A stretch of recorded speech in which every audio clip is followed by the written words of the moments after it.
Essence group కి స్వాగతం. 2026 సంవత్సరంలో మన essence group connecting people through books అనే అంశంతో అనే థీమ్ ని తీసుకొని ఈరోజు ఈ ప్రోగ్రామ్స్ చేస్తుంది. ప్రతి నెల 1 లేదా 2 పుస్తకాలు ఈ విధంగానే ప్రెజెంటేషన్స్ ఉంటాయి. 2 లేదా 3 రోజులు లేదా 4 రోజులు ఇలా ఒక్కొక్క ప్రెజెంటేషన్ సాగుతూ ఉంటుంది. అయితే లాస్ట్ మంత్ మనము ఇవి మన మూలాలు కల్లూరి భాస్కరం గారిది చూసాము. ఈ నెల ఇప్పుడు మనం రెండోది డిస్కవరీ ఆఫ్ ఇండియా అనేది. అలాగే తర్వాత మార్చ్లో 2 పుస్తకాలు అనుకుంటున్నాము. ఒకటి art of living and another one is one dimensional man. ఈ 2 పుస్తకాలు కూడా ఇంగ్లీష్ పుస్తకాలు. దాదాపు తెలుగు పుస్తకాలు అనుకున్నాం, బట్ ఈసారి 2 ఇంగ్లీష్ పుస్తకాలు కూడా ఉన్నాయి, 1-2 ఉన్నాయి అట్లాంటివి. అయితే ఆ, అయితే బిఫోర్ దట్ నేను ముందరికి వెళ్ళే ముందర ఒక 2-3 ఇన్స్ట్రక్షన్స్, జస్ట్ మన ఈ ప్రోగ్రామ్ సంబంధించిన 2-3 ఇన్స్ట్రక్షన్స్ బేసిక్ చెప్దాం అనుకుంటున్నాను. ఒకటి ఏంటంటే ప్రెజెంటేటర్స్ లాగా ఇది, అంటే ఇది ఒక స్పీచ్ లాగా ఉండదు. ప్రెజెంటర్స్ ఉంటారు, వాళ్ళు ఈ పుస్తకంలో అంటే ఒక్కొక్క చాప్టర్ను తీసుకొని మనకు ఒక్కొక్క కాన్సెప్ట్ తీసుకొని డెవలప్ చేస్తూ చెప్తారు మనకి. సో దట్ మనము దాని మీద అవగాహన పెంచుకోవడానికి, మనం అందరం కలిసి చదువుకోవడానికి ఉపయోగపడుతుంది. రెండో విషయం ఏం చేసామంటే we are requesting all the members to read the book, అంటే సైమల్టేనియస్ గా ఈ పుస్తకాన్ని చదువుతూ ఉండండి అని కూడా మేము రిక్వెస్ట్ చేస్తున్నాము. సో చదవడానికి అవకాశం లేని వాళ్లకు ఇంకో ఆప్షన్ ఏంటి అంటే, ఈ పుస్తకం ఆధారంగా భారత్ ఏక్ ఖోజ్ అని ఒక డిడి సీరియల్ వచ్చింది. దాదాపు 88-89 టైంలో 53 ఎపిసోడ్స్ ఉంది. ఒక్కొక్కటి దాదాపు 1 అవర్ 40 మినిట్స్ 1 అవర్ అలా ఉంటుంది. అది వీలైతే అది చూడొచ్చు. ఒకవేళ అది కూడా మనకు కుదరదు, మనం చేయలేము అనుకున్నప్పుడు మేము ఏం చేసామంటే ఈ 53 ఎపిసోడ్స్ కి చిన్న చిన్న పోడ్కాస్ట్ లాగా చేసాము. ఒక 10-12 మినిట్స్ ఒక్కొక్క పోడ్కాస్ట్ ఉంటుంది. అవన్నీ ఎసెన్స్ గ్రూప్ యూట్యూబ్ ఛానల్లో అవైలబుల్ ఉన్నాయి. సో అవి మీరు వింటూ ఉండడం వల్ల అంటే అంటే అందరం కలిసి ఆ విషయం మీద అవగాహన పెంచుకుంటూ కనుక సాగామంటే చర్చలు చాలా ఫ్రూట్ఫుల్ గా వస్తాయి. మనం అందరం కలిసి వెళ్ళొచ్చు అనే కాన్సెప్ట్ తోటి ఈ మెటీరియల్ కూడా మీకు అందుబాటులో ఉంది, మీరు చూసుకోవచ్చు. సో తర్వాత ఈ రోజు వచ్చిన టాపిక్ వస్తే, ఇప్పుడు ఈ మనము సారీ డిస్కవరీ ఆఫ్ ఇండియా అనే పుస్తకము, ఇది తెలుగులో భారత దర్శనము అని అవైలబుల్ ఉంది. ఈ పుస్తకాన్ని మేము ఏం చేసామంటే 5 సెక్షన్లుగా విడదీసాం. మొత్తం ఈ పుస్తకం దాదాపు 600 పేజీల దాకా ఉంది. ఇంగ్లీష్ తెలుగులో 620 పేజీలు ఉన్నట్టుంది. సో దీన్ని ఒక 5 సెక్షన్లుగా విభజించాము.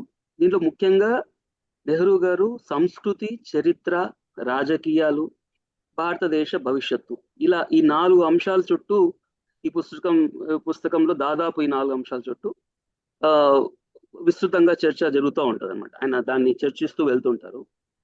అయితే భారతదేశ సంస్కృతి మూలాలు ఎలా ఎక్కడ స్టార్ట్ అయినాయి అనే ఒక అంశము. తర్వాత గత చరిత్రలో, అంటే దాదాపు ఒక 1000 సంవత్సరాల చరిత్ర, అంటే దాదాపు క్రీస్తు శకం 1000 సంవత్సరాల వరకు ఉండేటువంటి చరిత్రను గత చరిత్రలో వివరిస్తారు. తర్వాత సంస్కృతిలోనే భారతదేశ సంస్కృతిలో వచ్చి కలిసిన ఇతర సంస్కృతులు, అంటే ఏ విధంగా ఈ యొక్క మిశ్రమ సంస్కృతి ఏర్పడింది భారతదేశంలో అనే అంశాన్ని కూడా చాలా విస్తృతంగా చర్చిస్తారు. ఆ తర్వాత మెయిన్ గా రాజకీయంగా వచ్చేసి ఒక మెయిన్ పాయింట్ తీసుకుంటాడు. భారతీయ రాజకీయ జీవితాలు ఏ విధంగా ఇన్ఫ్లుయెన్స్ అయింది, అంటే దాదాపు 1000 సంవత్సరాల నుంచి, క్రీస్తు శకం 1000 సంవత్సరాల నుంచి దాదాపు 1945 వరకు, రెండవ ప్రపంచ యుద్ధం వరకు జరిగినటువంటి అంశాలని ఆయన మొఘల్స్, తర్వాత బ్రిటిష్ చరిత్ర ఇవంతా కూడా తీసుకొని వచ్చి రెండవ ప్రపంచ యుద్ధం తర్వాత ఏర్పడిన ఒక కొత్త రాజకీయ వాతావరణం ఒకటి చూపిస్తూ, ఇలాంటి పరిస్థితులు అంటే మొత్తం ప్రపంచవ్యాప్తంగా రాజకీయ వాతావరణం ఒకటి మారింది. సో దాన్ని చూపిస్తూ ఆ టైంలో మన భారతదేశ భవిష్యత్తు ఎలా ఉండాలి అనే పాయింట్స్ ని ఆయన నెహ్రూ గారు మన ముందర పెడతారు. అయితే ఇది ఎందుకు అవసరం అంటే, ప్రస్తుతంలో భారత జాతీయత అనే అంటే ఇండియన్ నేషనలిజం అంటారు. భారత జాతీయత అనేసరికి ఒక భావోద్వేగపూరితమైనటువంటి పురాతన మూలాలు కలిగిన ఒక భావన ఒకటి పైకి ఉబికొస్తూ ఉంటది అనమాట. కానీ నెహ్రూ గారు ఏం చేస్తారంటే, ఈ భారత జాతీయత అనే దాన్ని కేవలం భావోద్వేగ విషయమే కాదు, ఇది ఒక ఆధునికమైన తర్కబద్ధమైన ప్రజాస్వామిక చైతన్యంగా ఎలా చూడాలి అనే పాయింట్ ని మనం ఈ పుస్తకం చదువుతూ ఉంటే చాలా స్పష్టంగా అర్థమవుతుంది. దానివల్ల ఏమవుతుందంటే భారతదేశం అనగానే మనకందరికి ఒక మిథికల్ ఒక ఒక ఒక మిథికల్ భావన ఒకటి ఉంటది. చాలా గొప్ప దేశమనో, చాలా గొప్ప సంస్కృతి అనో, ఎ అదొక మిథికల్ భావనే కానీ, దాన్ని వాస్తవికంగా, ఆచరణాత్మకంగా, ఆహ్, తార్కికంగా ఎలా చూడాలి? ఆ చైతన్యాన్ని మనం ఎలా పెంపొందించుకోవాలి అనే అంశం మనకు ఈ పుస్తకం చదువుతూ ఉంటే ఒక సమగ్రంగా అన్నమాట. అంటే మనల్ని మనము, మన దేశాన్ని అర్థం చేసుకోవడమే ఒక సమగ్రంగా తయారనిపిస్తా ఉంటది. ఈ దేశం అనే చుట్టూ పరుచుకొని ఉన్న ఈ మిథికల్ అండ్ ఎమోషనల్ విషయాలు మనకు తొలగిపోయి, ఒక చక్కటి ఈ ఇంతకుముందు చెప్పినటువంటి అన్ని తాత్విక కోణము, చారిత్రక కోణము, తర్వాత సాంస్కృతిక కోణాలన్నీ గూడా కలిసిన ఒక మిశ్రమంగా, సమ్మేళనంగా మనకు ఈ పుస్తకం కనిపిస్తా ఉంటది చదువుతూ ఉంటే. కాబట్టి ఇప్పుడున్న పొలిటికల్ సిట్యుయేషన్స్‌లో ఇండియా అనేది ఒకే మతము, లేదా ఒకే సంస్కృతి, ఒకే భాష, దీని ఆధారంగా దాని చుట్టూ అలుముకున్నటువంటి ఒక ఇండియన్ నేషనలిజం అనే ఒక ఎమోషనల్ పాయింట్‌ని తీసేస్తూ, అలా కాదు ఇది విభిన్నతల మీద, ఇంత వైవిధ్యం మీద నిలబడి ఉన్న ఒక భావన, ఇండియా అనేది ఒక భావన అనే దాన్ని ఎస్టాబ్లిష్ చేస్తూ పోతారు. సో దీన్ని మనం ఈ 5 రోజులు మనం చేస్తున్నటువంటి ఈ ప్రాసెస్‌లో దీని వైపు మనం మన ఇండియా మీద ఉన్నటువంటి ఒక మిథికల్, ఎమోషనల్ థింగ్స్‌ని పక్కకు పెడుతూ, నిజమైన ఇండియాను, నిజమైనటువంటి తాత్విక, సాంస్కృతిక, రాజకీయ, చారిత్రాత్మక ఇండియాను మన ముందు ఎస్టాబ్లిష్ చేసుకుంటూ, ఇండియా మీద ఒక లోతైన అవగాహన వైపు మనం వెళ్ళే ప్రయత్నం చేస్తున్నాం. ఈరోజు దాంట్లో మొదటి భాగము, ఈరోజు యూబీ ధాత్రి ఈరోజు దాన్ని ప్రజెంట్ చేస్తుంది. So I welcome all of you to ఈ యొక్క సెషన్‌కి. Thank you. Thanks essence group కి అండ్ విరించి అన్న, చాలా మంచి ఇంట్రొడక్షన్ ఇచ్చినారు. యాక్చువల్ గా ఈ బుక్ ప్రస్తుతం ఎందుకు చదవాలి, ఎప్పుడు 1944 రాసిన ఈ పుస్తకం ఇప్పుడు ఎందుకు రిలవెంట్ అయింది మనకు అనే అంశాన్ని చాలా మంచిగా మీరు విశ్లేషించారు. సో ఇది నా అవుట్లైన్. నేను మొదటి ఇంకా రెండో చాప్టర్, మొదటి చాప్టర్ లో యాక్చువల్ గా నెహ్రూ ఆయన పర్సనల్ ఎక్స్పీరియన్సెస్ గురించి రాస్తారు. ఇది ఒక రకంగా రెండో చాప్టర్, ఇంకా మూడో చాప్టర్ నేను ఇప్పుడు చెప్పబోతున్నాను. అయితే ఈ చాప్టర్ లో చాలా సబ్ హెడ్డింగ్స్ ఉన్నాయి, రెండు చాప్టర్స్ లో కూడా. నేను థీమ్ వైజ్ దీన్ని ఆర్గనైజ్ చేయడానికి ట్రై చేసినాను. ఫస్ట్, ఎందుకు ఆ టైంలో ఇది రాస్తున్నారు, ఆయన ఎదుర్కొంటున్న ప్రశ్న ఏంటి, why should be discover India, ఎందుకు డిస్కవర్ చేయాలనుకుంటున్నాడు ఆయన, ఎందుకు అర్థం చేసుకోవాలనుకుంటున్నాడు ఇండియాని గతంలోకి పోయి. తర్వాత ఇండస్ వ్యాలీ సివిలైజేషన్ గురించి ఆయన మాట్లాడతారు. ఆ తర్వాత అది ఎట్లా అంతమైంది, ఆర్యులు ఎట్లా వచ్చినారు, తర్వాత వాళ్ళతో పాటు వేదాలు ఎట్లా వచ్చినాయి, వర్ణ వ్యవస్థ, దాని తర్వాత జాతి వ్యవస్థ ఎట్లా వచ్చింది, ఉపనిషత్తులు ఏంటి, దాని ఫిలాసఫీ ఏమి, తర్వాత ఇండియాలో ఉంటూ ఇండియన్స్ ఒకప్పుడు వాళ్ళు రికార్డ్ చేసిన హిస్టరీ ఎక్కడన్నా మనకు దొరుకుతుందా అని నెహ్రూ వెతుకుతారు. తర్వాత ఆ కాలంలో లైఫ్ ఎలా ఉండేది అని ఆయన చూస్తారు. ఆ తర్వాత మౌర్యులు ఎలా వచ్చారు, చంద్రగుప్తుడు, చాణక్యుడు, వాళ్ళ తర్వాత అశోకుడు, ఇంతవరకు ఆయన ఈ సెక్షన్స్ లో మాట్లాడతారు. ఇందాక అన్నట్టు నేషనలిజం ఎందుకు ఇంపార్టెంట్, ఎందుకు ఒక నేషన్ ని డిస్కవర్ చేయాలనుకుంటున్నారు, అసలు ఏం డిస్కవర్ చేయాలనుకుంటున్నారు ఆ నేషన్ లో అనేది ఫస్ట్. సో ఈ బుక్ 1944 ఏప్రిల్ నుంచి సెప్టెంబర్ మధ్యలో అహ్మద్ నగర్ ఫోర్ట్ ప్రిజన్ లో ఆయన ఖైదీగా ఉన్నప్పుడు రాశారు. ఈ పర్పస్ ఏంటి, ఎవరైనా హిస్టరీని చదవడం వెనుక పర్పస్ ఉంటుంది. మనం ఉన్న పరిస్థితులని, ప్రస్తుతం మన సమాజాన్ని ఇంకా మంచిగా అర్థం చేసుకోవడానికి చాలా వరకు మనం హిస్టరీలోకి వెళ్తాం. మన గతం ఏంటి, మన పాస్ట్ ఎలా ఉండేది అని అర్థం చేసుకోవడానికి వెళ్తాం. నెహ్రూ ఆ విషయాన్ని స్టార్టింగ్ లోనే చెప్తారు. నా పర్పస్ ప్రస్తుతం ఎందుకు ఈ సమాజాన్ని నేను ఇంతగా కాపాడాలనుకుంటున్నాను, what is it in India that I'm so intent on freeing this country, నేను ఈ సమాజం కోసం ఎందుకు నేను కష్టపడాలనుకుంటున్నాను, అసలు ఇండియా అనే పదానికి అర్థం ఏంటి, ఇండియన్ అంటే అర్థం ఏంటి, నేషనలిజానికి అర్థం ఏంటి, ఈ ప్రశ్నలు ఆయనని వేరే ఇంకొక రీజన్ వల్ల కూడా వేధిస్తున్నాయి. ఆయన ఇండియన్ ఫ్రీడమ్ స్ట్రగుల్లో ఆయన పోరాటం చేస్తున్నారు, ఆయన ఖైదీగా ఉన్నారు. అది ఒక ఫ్యాక్టర్. ఇంకొక ఫ్యాక్టర్ ఏమంటే ఆయన బ్రతుకుతున్న సమయంలో, ఆయన ఈ పుస్తకం రాస్తున్న సమయంలో పర్టిక్యులర్‌గా 1944లో చూసుకుంటే అంతకుముందు జరిగిన ఈవెంట్స్ అన్నిటికంటే పెద్ద ఈవెంట్ రష్యా యుఎస్ఎస్ఆర్ రావడం, రష్యాలో రెవల్యూషన్ రావడం, ఒక ఒక రకమైన ఇంటర్నేషనలిజం అనే ఫీలింగ్, ఇంటర్నేషనలిజం అనే ఒక ఐడియాలజీ పుట్టుకొని రావడం ఆ సమయంలో ఆయన చూస్తున్నారు. ఆయన స్టార్టింగ్ లో చెప్తారు, ఈ ఆయన బ్యాక్గ్రౌండ్ రాస్తున్నప్పుడు నాకు ఈ ప్రశ్న ఎందుకు వచ్చింది అని ఆయన ఎక్స్ప్లెయిన్ చేస్తున్నప్పుడు, ఇంటర్నేషనలిజం కానీ ప్రొలెటారియనిజం అనే కానీ భావాలు వచ్చాయి.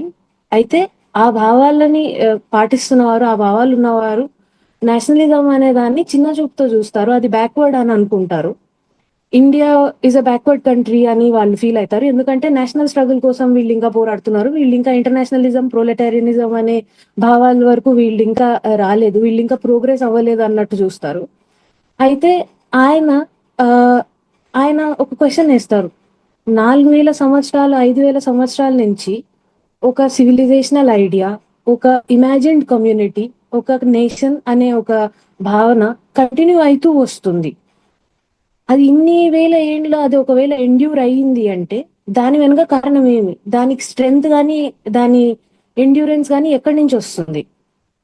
అండ్ ఆయన బతుకుతున్న సమయంలో, ఆయన ఈ బుక్ రాస్తున్న సమయంలో World War II నడుస్తుంది. ఆ సమయంలో ఆయన చాలా చాలా కంట్రీస్ లో నేషనలిజం అనే ఫీలింగ్ కానీ, నేషనలిజం చుట్టూ జనాలు ర్యాలీ అవ్వడం, తర్వాత వాళ్ళు దానికోసం వార్కి వెళ్ళడం అనే సిచ్యువేషన్ ని చూస్తున్నారు. అలాంటి సమయంలో ఇంటర్నేషనలిజం అనేది ఉంది, కానీ నేషనలిజం దానికంటే బ్యాక్వర్డ్, దానికంటే తక్కువనో అని కాదు. అది కూడా ఇంకొక ఇంపార్టెంట్ సోషల్ ఫోర్సే. ఆ సోషల్ ఫోర్స్ ని మనం ఎలా అర్థం చేసుకోవాలి అనే క్వశ్చన్ తో ఆయన స్టార్ట్ చేస్తున్నారు. ఈ 4000 5000 ఏండ్ల చరిత్ర ఉన్న ఈ సంస్కృతికి అది ఎట్లుంది? ఇంత డైవర్సిటీ ఉంది. ఆయన దేశమంతా తిరుగుతారు. ఆయన జైల్లో లేనప్పుడు 1936 1937 ఆ సమయంలో ఆయన రాస్తారు, నేను దేశంలో నలుమూలలా తిరిగాను. అందులో నేను ప్రతిరోజు 20-23 గంటల దాకా ట్రావెల్ చేస్తూ 10-12 పబ్లిక్ గ్యాదరింగ్స్ ని అడ్రస్ చేస్తూ, చాలా మందిని కలుస్తూ, చాలా ప్రాంతాల్లో చాలా రకరకాల వాళ్ళతో ఇంటరాక్ట్ అవుతూ నేను చాలా సంవత్సరాలు గడిపాను. ఆ గడిపినప్పుడంతా నాకు అనిపించింది చాలా విషయాలు చాలా కామన్ గా ఉన్నాయి జనాల్లో. చాలా ఫిలసాఫికల్ అవుట్లుక్ కానీ, వాళ్ళ ప్రాక్టీసెస్ కానీ, వాళ్ళ రిలీజియన్ కానీ, వాళ్ళ రిచువల్స్ కానీ ఆయన కామన్ గా అనిపించాయి. ఆల్దో చాలా డిఫరెన్సెస్ ఉన్నాయి, చాలా డైవర్సిటీ ఉంది ఇండియాలో. ఇంత డైవర్సిటీ ఉన్న ఈ ప్రాంతంలో ఇట్లాంటి కామన్ థ్రెడ్స్ ఏమున్నాయి? What are the common threads that bind us all అనే క్వశ్చన్ ని ఆయన ఇస్తారు స్టార్టింగ్ లో. ఆ కామన్ థ్రెడ్స్ ని ఎతుకుతూ ఆ గతంలోకి వెళ్తూ ఆ కామన్ థ్రెడ్స్ ఆరిజిన్ ఎక్కడుంది అని ఆయన శోధిస్తున్న సమయంలో రాసిన పుస్తకమే డిస్కవరీ ఆఫ్ ఇండియా.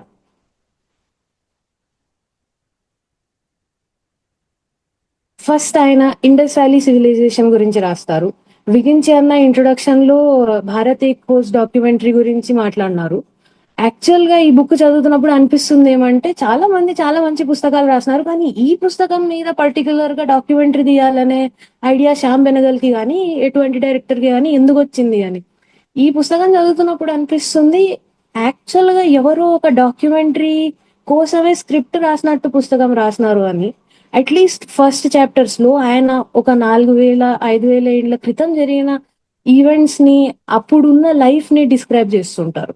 అది ఎంత కళ్ళగట్టినట్టు ఆయన డిస్క్రైబ్ చేస్తారంటే చాలా లిటరరీ సాఫిస్టికేషన్ తో ఆయన రాస్తారు. ఫర్ ఎగ్జాంపుల్ నేను చాలా క్రూడ్ గా ఇప్పుడు ఇండస్ వ్యాలీ సివిలైజేషన్ అంటే దాని క్యారెక్టరిస్టిక్స్ ఇవి, అది చాలా హైలీ డెవలప్డ్ సెక్యులర్ ఉండే, అర్బన్ ట్రేడింగ్ సిటీస్ ఉండే అని నేను చెప్పొచ్చు. కానీ ఆయన ఇట్లా రాయరు. ఆయన రాస్తారేమంటే నేను మోహంజదారు లో ఉన్న రూయిన్స్ మీద ఉండే పర్వతాల మీద నిలబడి నేను చూస్తున్నాను. ఆయన పోయినప్పుడు ఆయన ఎక్స్పీరియన్స్ చేసిన, ఆయన ఇమాజిన్ చేసుకున్న పద్ధతిలో ఆయన రాస్తారు. నేను ఆ మోహంజదారు మీద ఉన్న పర్వతాల పైన నిలబడి చూస్తున్నాను. ఇక్కడ నాకు ఒక బస్లింగ్ సిటీ కనిపిస్తుంది, ఒక లైవ్లీ సిటీ కనిపిస్తుంది. ఆ సిటీలో చాలా మంచి రోడ్స్ ఉన్నాయి, ఆ సిటీలో చాలా స్ట్రిక్ట్లీ ప్లాన్డ్ ఇండ్లు ఉన్నాయి. అవి స్క్వేర్ షేప్ లో గానీ, అవి రెక్టాంగిల్ షేప్ లో గానీ కట్టబడ్డాయి. తర్వాత చాలా మంచి కెనాల్స్ ఈ మొత్తం ఆ, ఊర్లో నాకు కనిపిస్తున్నాయి. ఇక్కడ టెంపుల్స్ అనేవి అంత పెద్ద స్ట్రక్చర్స్ గా ఏం లేవు. ఇదేదో లార్జ్లీ సెక్యులర్ సెటిల్మెంట్ లాగా నాకు అనిపిస్తుంది. నేను ఇక్కడ ఆయన ఈ విధంగా డిస్క్రైబ్ చేస్తారు. సో అది కళ్ళకు కట్టినట్టు ఆయన డిస్క్రైబ్ చేయడం వల్ల డైరెక్ట్ చేసే వాళ్ళకు కూడా అది ఎంత ఈజీ అవుతుందంటే ఇట్ ఈస్ ఆల్మోస్ట్ లైక్ మనం చదువుతున్నప్పుడు మన కళ్ళకు డాక్యుమెంటరీ కనిపిస్తుంది అన్నట్లుంటుంది. సో అది Shyam Benegal brilliance of course, but అది నెహ్రూ గారి లిటరరీ సోఫిస్టికేషన్ కూడా. సో ఆయన ఇండస్ వ్యాలీ సివిలైజేషన్ గురించి మాట్లాడుతున్నప్పుడు ఆయన ఏం చెప్తారంటే, నేను మొహెంజదారోకి వెళ్ళినాను.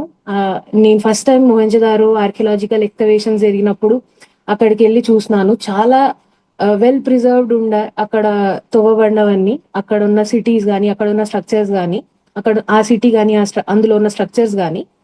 అయితే నేను ఒక 8 ఏళ్ల తర్వాత అక్కడికి వెళ్ళి చూసినాను. వరల్డ్ వార్ స్టార్ట్ అయిందని చెప్పి బ్రిటిష్ వాళ్ళు ఆ ఆర్కియలాజికల్ ఎక్స్కవేషన్ ఇంకా ఆర్కియలాజికల్ ప్రిజర్వేషన్ కోసం అవసరమైన డబ్బులు నిధులు వాళ్ళు రిలీజ్ చేయలేదు. సో అందువల్ల అది చాలా డిటీరియరేట్ అయిపోయింది. ఇప్పుడు ఇన్ని వేల సంవత్సరాలు ఆ, ఇది ఇంత బాగా ప్రిజర్వ్ అయ్యి ఉంది. ఇది ఇప్పుడు వీళ్ళ నిర్లక్ష్యం వల్ల ఇది పాడైపోతుందేమో, ఇది డిటీరియోరేట్ అయిపోతుందేమో, మన ఫ్యూచర్ జనరేషన్స్ ఇంత రిచ్ మనకు సివిలైజేషనల్ హిస్టరీ ఉందని ఎప్పటికీ తెలుసుకోలేకపోతాయేమో అని ఆయన ఆవేదన వ్యక్తం చేస్తారు.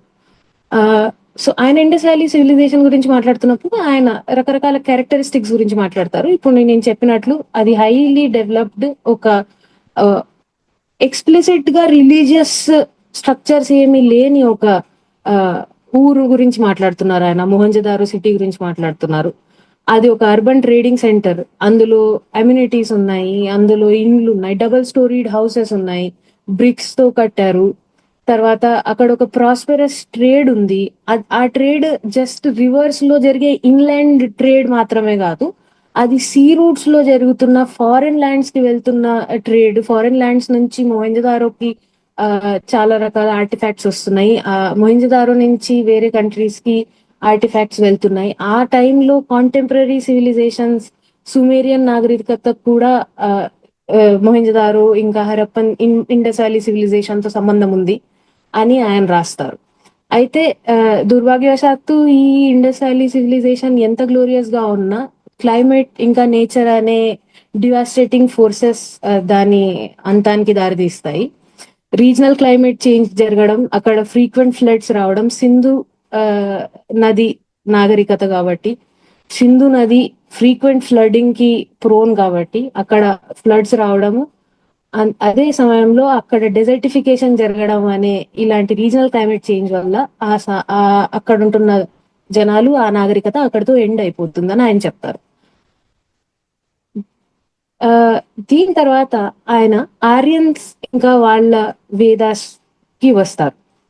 ఆర్యన్స్ ఇండస్ వ్యాలీ సివిలైజేషన్ సమాప్తమైన 1000 ఏళ్ల తర్వాత ఈ ఇండియాకి or north west frontier of ఇండియాకి మైగ్రేట్ అయ్యి వచ్చిన ఒక రేస్. వీళ్ళు సెంట్రల్ ఏషియన్ స్టెపీస్ నుంచి వచ్చారు. వాళ్ళు పాస్టోరలిస్ట్స్, వాళ్ళు పశుపాలకులు.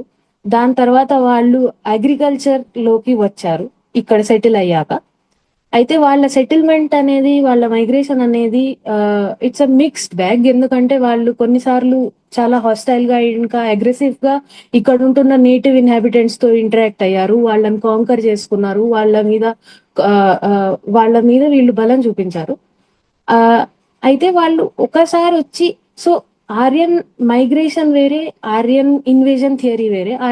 ఆర్యన్ ఇన్వేజన్ థియరీ ఏం చెప్తుందంటే యూరోప్ నుంచి ఒక ఆర్యులు అనే ఒక దృఢమైన రేస్ వచ్చింది, వాళ్ళు సుపీరియర్ ఉండినారు, వాళ్ళు ఒకటేసారి వచ్చి ఒక వార్ లాగా చేసి మొత్తం ఇండియాలో అంతా సెటిల్ అయినారు అనే క్రూడ్ పద్ధతిలో చెప్తారు. అంటే ఇక్కడ ఉంటున్న నేటివ్ ఇన్హాబిటెంట్స్ సుపీరియర్ కాదు వాళ్ళకంటే, వాళ్ళు ఇన్ఫీరియర్ అని ఈ విధంగా ప్రూవ్ చేయడానికి ఒక యూరోసెంట్రిక్ అండర్స్టాండింగ్ తో ఆ థియరీ చెప్తారు. అయితే నెహ్రూ మాట్లాడుతున్న ఆర్యన్ మైగ్రేషన్ వేరే. ఇది ఆర్కియలాజికల్ గా కానీ ఆంథ్రోపాలజికల్ గా కానీ ఇది చాలా నువాన్స్డ్ అండర్స్టాండింగ్. ఆర్యులు ఒక సక్సెసివ్ వేవ్స్ లో మైగ్రేట్ అయ్యారు సెంట్రల్ ఏషియన్ స్టెపీస్. వాళ్ళు అక్కడి నుంచి వాళ్ళ పశుపాలిక సంస్కృతిని తీసుకొని వచ్చారు. ఇక్కడికి వచ్చినాక వాళ్ళు సెటిల్ అయ్యారు. ఇక్కడ సెటిల్ అవ్వడం కొన్నిసార్లు అగ్రెసివ్ గా సెటిల్ అయ్యారు, కొన్నిసార్లు గ్రాడ్యువల్ గా ఇక్కడున్న వాళ్ళతో వాళ్ళు అసిమిలేట్ అయ్యారు. వాళ్ళు యూజువల్ గా ఇక్కడున్న నేటివ్ ఇన్హాబిటెంట్స్ తో వాళ్ళు పెళ్లి చేసుకోవడం గాని, లేకపోతే ఇక్కడున్న వాళ్ళ మీద వాళ్ళు కాంక్వెస్ట్ చేసి గాని, ఇక్కడున్న ఆ, ఆ, ఇక్కడున్న నేటివ్ ఇన్హాబిటెంట్స్ ఇంకా వాళ్ళు అలా అసిమిలేట్ అయ్యారు, అలా కలిసిపోయారు. అయితే వీళ్ళకంటే 1000 ఏళ్ల ముందు అంతమైపోయిన ఇండస్ వ్యాలీ సివిలైజేషన్ కి 1000 ఏళ్ల తర్వాత వచ్చిన ఆరియన్స్ కి తేడా ఏమంటే, ఇండస్ వ్యాలీ సివిలైజేషన్ అనేది ఒక సెక్యులర్ సివిలైజేషన్. ఆరియన్స్ వాళ్ళు రిచువలిస్టిక్ ఇంకా రిలీజియస్ అవుట్లుక్ ఉండేవాళ్ళు. వాళ్ళు సాక్రిఫిషియల్ రిచువల్స్ పర్ఫామ్ చేసేవాళ్ళు.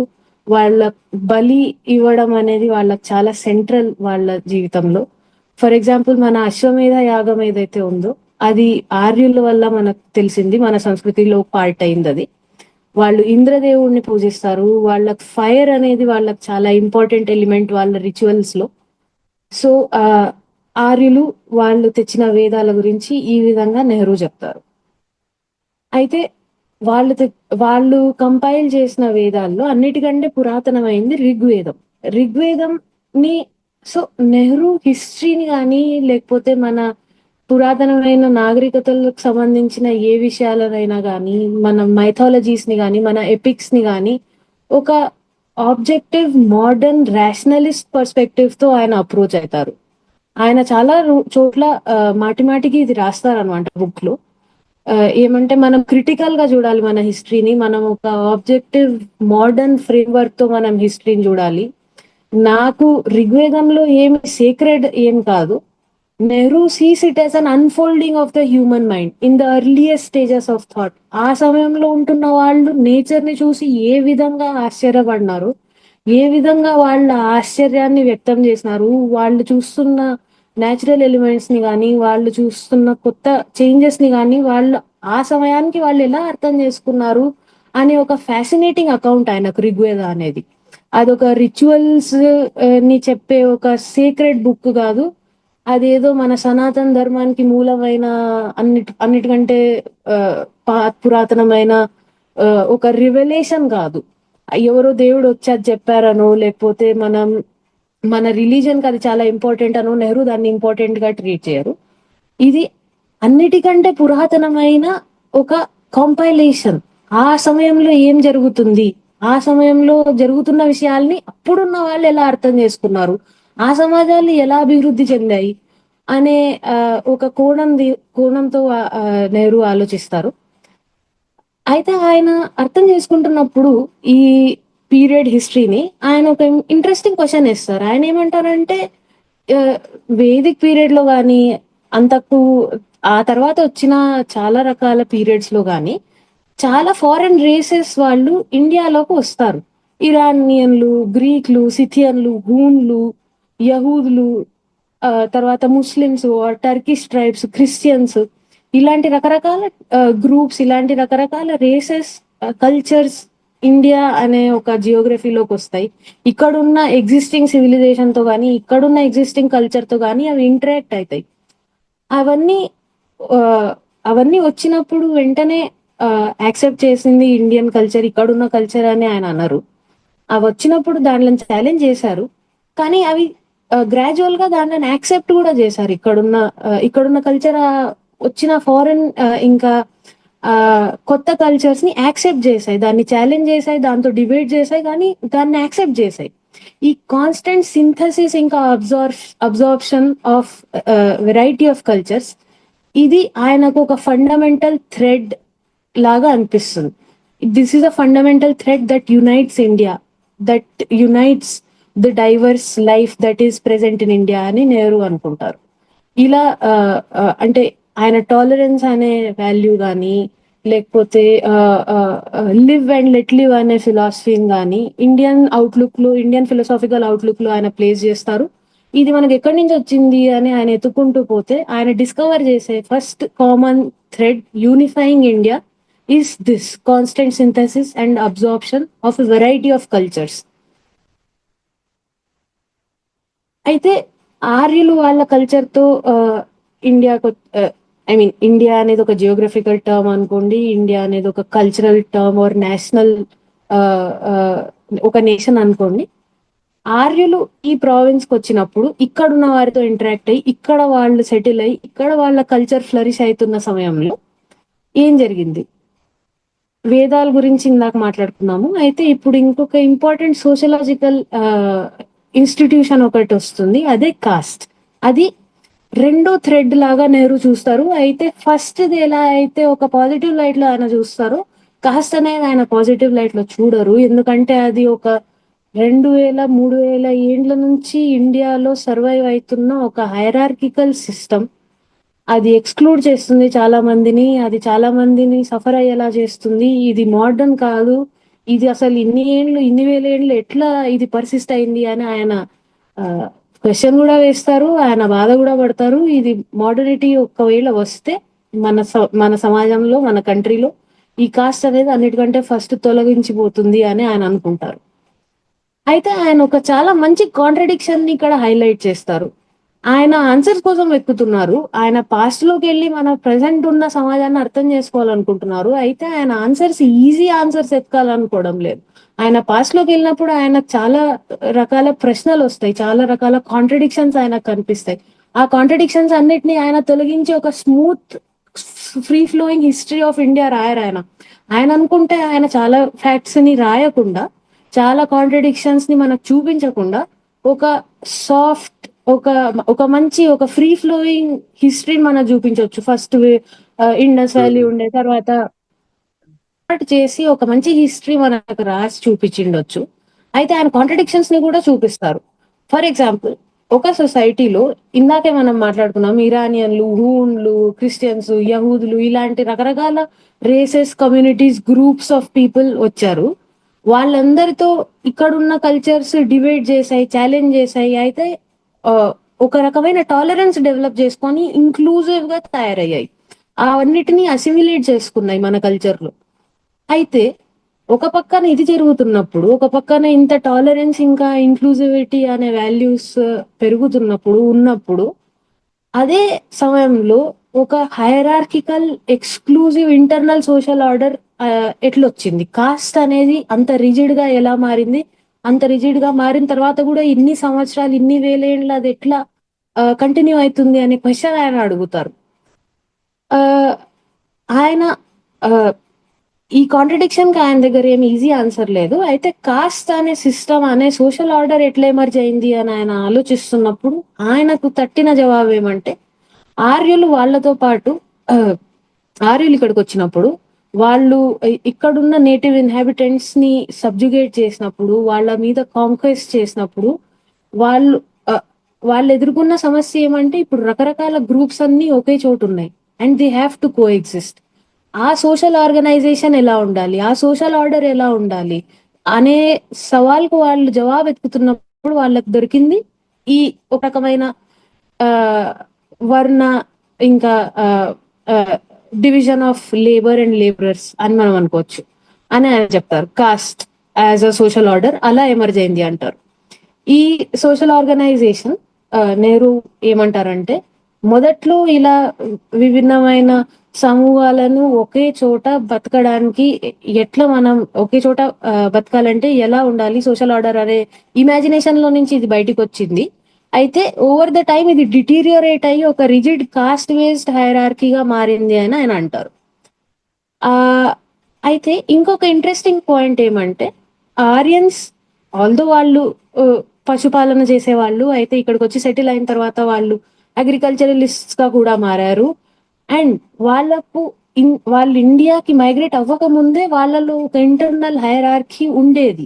ఆ హైరార్కీ ప్రీస్ట్స్, ట్రేడర్స్, ఇంకా పాస్టరలిస్ట్స్ ఆర్ అగ్రికల్చరర్స్, ఈ 3 గ్రూపింగ్స్ బేసిస్ మీద ఉండేది. ప్రీస్ట్స్ ఎందుకంటే ఇందాక మనం మాట్లాడుకున్నట్టు వాళ్ళకు చాలా రిచువల్స్ కానీ, వాళ్ళకు సాక్రిఫైసెస్ కానీ, ఇలాంటి విషయాలు, ఇలాంటి రిలీజియస్ ఆస్పెక్ట్స్ వాళ్ళ లైఫ్ లో చాలా ముఖ్య పాత్ర పోషిస్తాయి. అలాంటప్పుడు ఒక ప్రీస్ట్లీ క్లాస్ ఉండడం సహజం. అయితే వాళ్ళు ట్రేడ్ కూడా చేస్తారు, కాబట్టి ట్రేడర్స్ కూడా, ఒక ట్రేడింగ్ గ్రూప్ కూడా వాళ్ళ దగ్గర ఉంది. పాస్టరలిస్ట్ ఇంకా అగ్రికల్చరలిస్ట్ గ్రూప్ కూడా వాళ్ళ దగ్గర ఒకటి ఉంది. ఇటువంటి ఇటువంటి ఒక హైరార్కీతో, ఇటువంటి ఒక గ్రూపింగ్ తో ఎంటర్ అయిన కల్చర్ ఇక్కడికి వచ్చినాక ఇక్కడున్న జనాలతో, ఇక్కడున్న నేటివ్ ఇన్హాబిటెంట్స్ తో వాళ్ళు ఇంటరాక్ట్ అయిన పద్ధతి, ఇక్కడున్న వాళ్ళని వాళ్ళు సబ్జుగేట్ చేసుకున్న పద్ధతి మనం చూసినట్టయితే ఆ నాన్ ఆరియన్స్ ఎవరైతే ఉన్నారో ఈ 3 గ్రూప్స్ కాకుండా, ఈ 3 గ్రూప్స్ కంటే హైరార్కీలో కింద ఉండేటట్టు వాళ్ళు శూద్రాస్ అనే ఒక సోషల్ గ్రూపింగ్స్ తో వాళ్ళు వస్తారు. అండ్ ఇక్కడున్న వాళ్ళు శూద్రులుగా మారారు అని నెహ్రూ అంటారు. ఈ చాతుర్వర్ణ సిస్టమ్ ఇట్లొచ్చింది. ఫస్ట్ వాళ్ళ దగ్గర ఒక హైరార్కీ ఉండేది. ఆ హైరార్కీతో వాళ్ళు ఇక్కడికి వచ్చారు. ఇక్కడికి వచ్చిన తర్వాత ఇక్కడున్న వాళ్ళు 4వ వర్ణంగా మారారు అని నెహ్రూ దాని ఆరిజిన్స్ గురించి ఇలా ఆలోచిస్తున్నారు ఈ బుక్ లో. అయితే ఇంకొంతమంది ఏమంటారంటే, నెహ్రూ ఈ బుక్ లో అంతగా రాయరు దీని గురించి. అయితే ఇంకొంతమంది ఏమంటారంటే అగ్రికల్చర్ రావడం, అగ్రికల్చర్ తో పాటు సర్ప్లస్ ప్రొడక్షన్ జరగడం, సర్ప్లస్ ప్రొడక్షన్ జరిగినప్పుడు కొంతమంది దగ్గర లీజర్ ఉండడం, ఆ లీజర్ తో ఆ లీజర్ ఉండడం వల్ల జరిగిన మార్పులేంటి, ఒక సమాజంలో లీజర్ లేకపోతే ప్రతి ఒక్కరు పని చేయాలి, ప్రతి ఒక్కరు ఏదో ఒక వృత్తిలో ఉండాలి. ఒకవేళ అదే సమాజంలో ఆ కొంతమంది సర్ప్లస్ ప్రొడ్యూస్ చేయగలుగుతున్నారు, అందరికి పని చేయాల్సిన అవసరం లేదు అన్నప్పుడు మిగతా వాళ్ళు ఏ రకమైన వృత్తుల్లో కానీ, ఏ రకమైన యాక్టివిటీస్ లో కానీ వెళ్తారు అనే క్వశ్చన్ చాలా మంది రేజ్ చేస్తారు. కొంతమంది ఆన్సర్ ఏమిస్తారంటే, కొన్నిసార్లు ఆ లీజర్లీ క్లాసెస్ ఏవైతే ఉన్నాయో అవి ప్రీస్లీ క్లాసెస్ గా కానీ, అవి వారియర్ క్లాసెస్ గా కానీ మారతాయి, మారొచ్చు అనే ఒక ఆన్సర్ స్కాలర్స్ ఇస్తారు.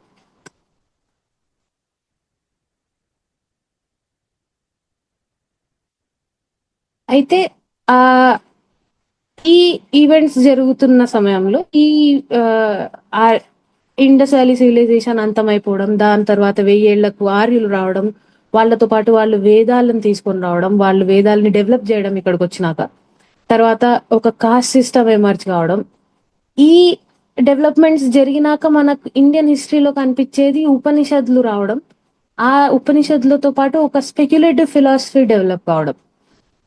800 బీసీలో నెహ్రూ రాస్తారు, ఇండియన్ లిటరాటీ ఆ సమయంలో ఫిలసాఫికల్ పర్సూట్స్ చేయగలిగిన వారు, ఫిలసాఫీ చేయడానికి లీజర్ ఉన్న వాళ్ళు, ఈ యూనివర్స్ కానీ మన లైఫ్ కానీ మీనింగ్ ఏంటి, ఈ యూనివర్స్ వెనుక ఉన్న ట్రూత్ ఏంటి, ఆ సత్యం ఏంటి అనే దాన్ని వెతకడం మొదలు పెడతారు.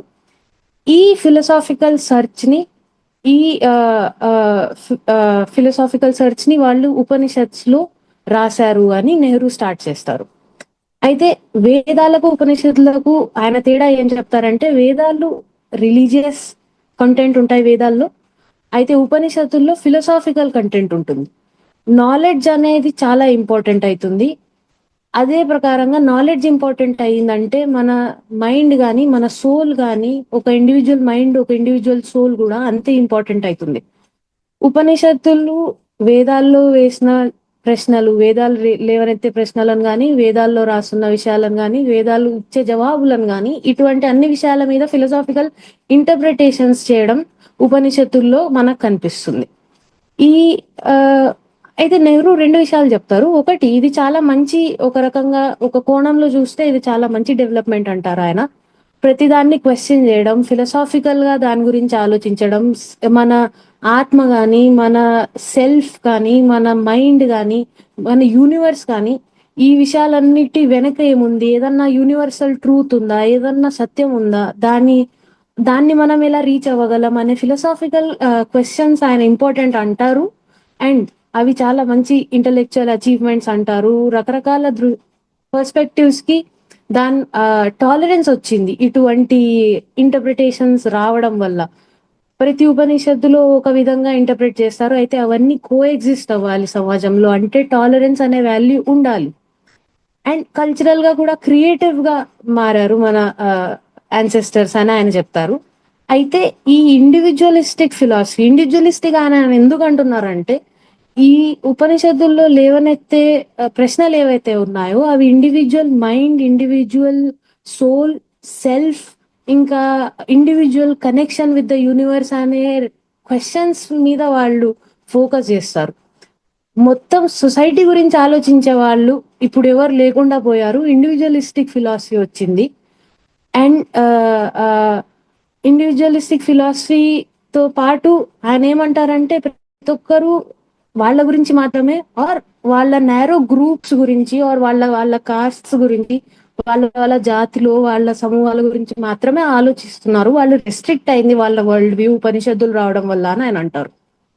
ఆయన ఇంకొక విషయం కూడా అంటారు టాలరెన్స్ గురించి మాట్లాడుతున్నప్పుడు, రకరకాల పాయింట్ ఆఫ్ వ్యూస్ ని టాలరేట్ చేయడం అనేది తప్పకుండా మంచి విషయమే. అయితే దీనివల్ల ఆయన చూసిన నష్టం ఏమంటే ప్రతి ఒక్క దాన్ని టాలరేట్ చేసి ప్రతి ఒక్క స్టీరియోటైప్ ని కానీ ప్రతి ఒక్క నాన్ సెన్సికల్ రిచువల్ ని కానీ టాలరేట్ చేయడం వల్ల చాలా వరకు ప్రోగ్రెస్ అనేది జరగలేదు అని ఆయన భావిస్తారు. అది ఒక డిసడ్వాంటేజ్. ఆయన ఒక కీవర్డ్ యూజ్ చేస్తారు, ఆయన ఒక టెక్నికల్ వర్డ్ యూజ్ చేస్తారు, క్రియేటివ్ మైనారిటీ అని. ప్రీస్లీ క్లాసెస్ కానీ లీజర్ ఉన్న క్లాసెస్ కానీ ఎవరైతే ఫిలాసఫీ లాంటి పర్సూట్స్ లో ఉండగలుగుతారో ఆ క్రియేటివ్ మైనారిటీ ఎప్పుడైనా సరే మెజారిటీ ఆఫ్ ద మాసెస్ ని ముందుకు తీసుకెళ్లడానికి వాళ్ళ వాళ్ళ అభివృద్ధి కోసం కృషి చేయాలి. వాళ్ళతో ఒక బాండ్ ఉండాలి క్రియేటివ్ మైనారిటీకి మెజారిటీతో. అయితే ఆ బాండ్ ఆయన చూస్తారు హిస్టరీలో చాలా చోట్ల ఉండింది, కానీ చాలా చోట్ల బ్రేక్ అయింది. ఆయన ఒక సైక్లికల్ ఫ్యాషన్ లో దీన్ని అనలైజ్ చేస్తున్నారు. ఒక క్రియేటివ్ మైనారిటీ ఉండేది, మెజారిటీ ఉండేది, వీళ్ళిద్దరి మధ్యలో ఒక బాండ్ ఉండేది. ఆ క్రియేటివ్ మైనారిటీ ఆలోచించేది సమాజం గురించి, ఆర్ వాళ్ళకి ఎందుకంటే లీజర్ ఉండేది కాబట్టి వాళ్ళు ఫిలాసఫీ చేయగలిగారు కాబట్టి వాళ్ళు లిటరేట్ కాబట్టి వాళ్ళు చాలా క్వశ్చన్స్ మీద ఆలోచించగలిగారు. మెజారిటీ ఆలోచించలేకపోయింది. వాళ్ళు ఆలోచించి అండ్ వాళ్ళు జస్ట్ తమ కోసం తామే ఆలోచించడం కాదు, అందరి కోసం ఆలోచించి ఆ సమాజాన్ని ముందుకు తీసుకుపోవాలి. అది ఆయన ఉద్దేశంలో ఒక ఐడియల్ కేస్ సెనారియో. ఇది ఆయన చూస్తారు కొన్ని చోట్ల జరిగిందని.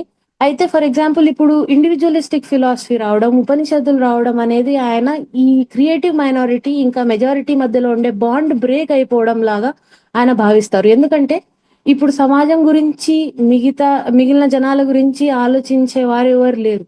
ఇప్పుడు తమ గురించి తాము లేకపోతే తమ ఇండివిజువల్ గురించో తమ గ్రూప్ గురించి మాత్రమే ఆలోచించారు. ఆ ఇన్స్టెన్స్ లో ఆయన ఆ బాండ్ ఏదైతే ఉందో అది బ్రేక్ అవ్వడం చూస్తారు.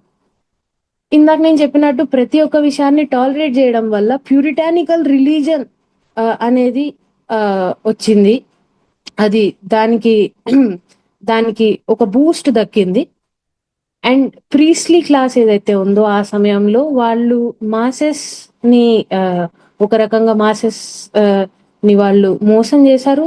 మాసెస్ కున్న బిలీఫ్ మీద వాళ్ళు క్యాపిటలైజ్ చేసుకొని ఆ రిజిడ్ కాస్ట్ బేస్ సిస్టమ్ ని ఇంకా సాలిడిఫై చేశారు అని ఆయన భావిస్తారు.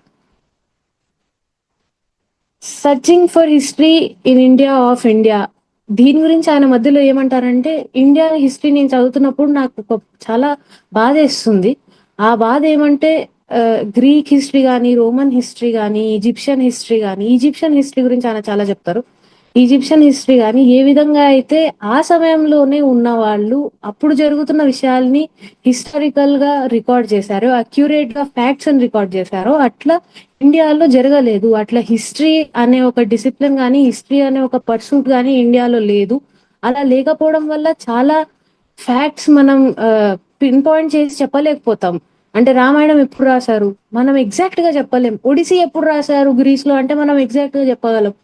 ఎందుకు మనం రామాయణం ఎప్పుడు రాసినారు, మహాభారతం ఎప్పుడు రాసినారు అనేది పిన్ పాయింటెడ్ గా చెప్పలేమంటే ఆ సమయంలో ఉన్న హిస్టారియన్స్ కానీ ఆర్ ఆ సమయంలో ఉన్న లిటరాటీ కానీ అప్పుడున్న ఫిలాసఫర్స్ కానీ హిస్టరీ ఆర్ ఏం జరుగుతుంది సమాజంలో అనే విషయాల్ని వాళ్ళు రికార్డ్ చేయడం అదైతే జరగలేదు.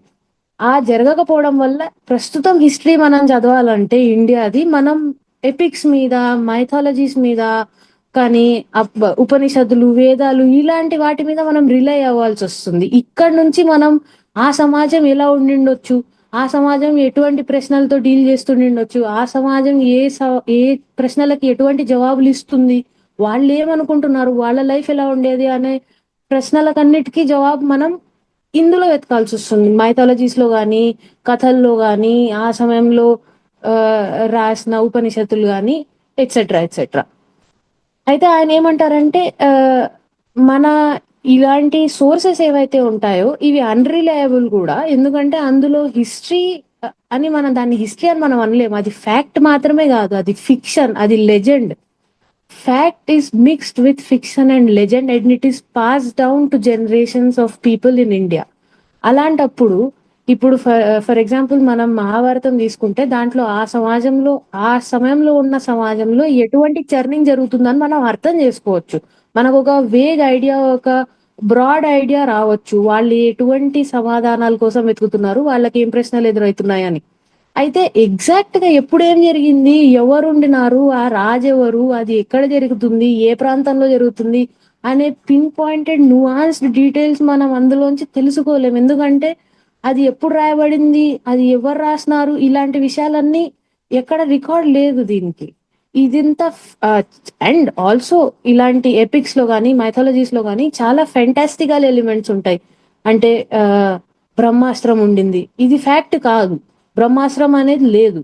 కానీ అది ఒక లెజెండ్, అప్పుడు ఉన్న ఒక స్టోరీని ఆ ఎపిక్ లోకి వీవ్ చేసి చెప్తారు. అయితే ఇందులో నుంచి హిస్టరీ బయటికి తీయడం అనేది చాలా కఠినమైన టాస్క్ అని నెహ్రూ అంటారు. ఆయన ఏమంటారంటే ఒక రకంగా ఫిక్షన్ ఇంకా ఫ్యాక్ట్ ని మిక్స్ చేసి హిస్టరీని చూడటం అనే ఒక టెండెన్సీ ఏదైతే ఉందో అది ప్రస్తుతం ఆయన రాస్తున్న సమయంలో 1944లో ఆయన అర్థం చేసుకోగలుగుతారని ఆయన అంటారు. ఎందుకంటారంటే ఒక 200 ఏండ్ల నుంచి 150 ఏండ్ల నుంచి హ్యూమిలియేట్ అవుతున్నారు కొలోనియల్ రూల్లో మన ప్రజలు.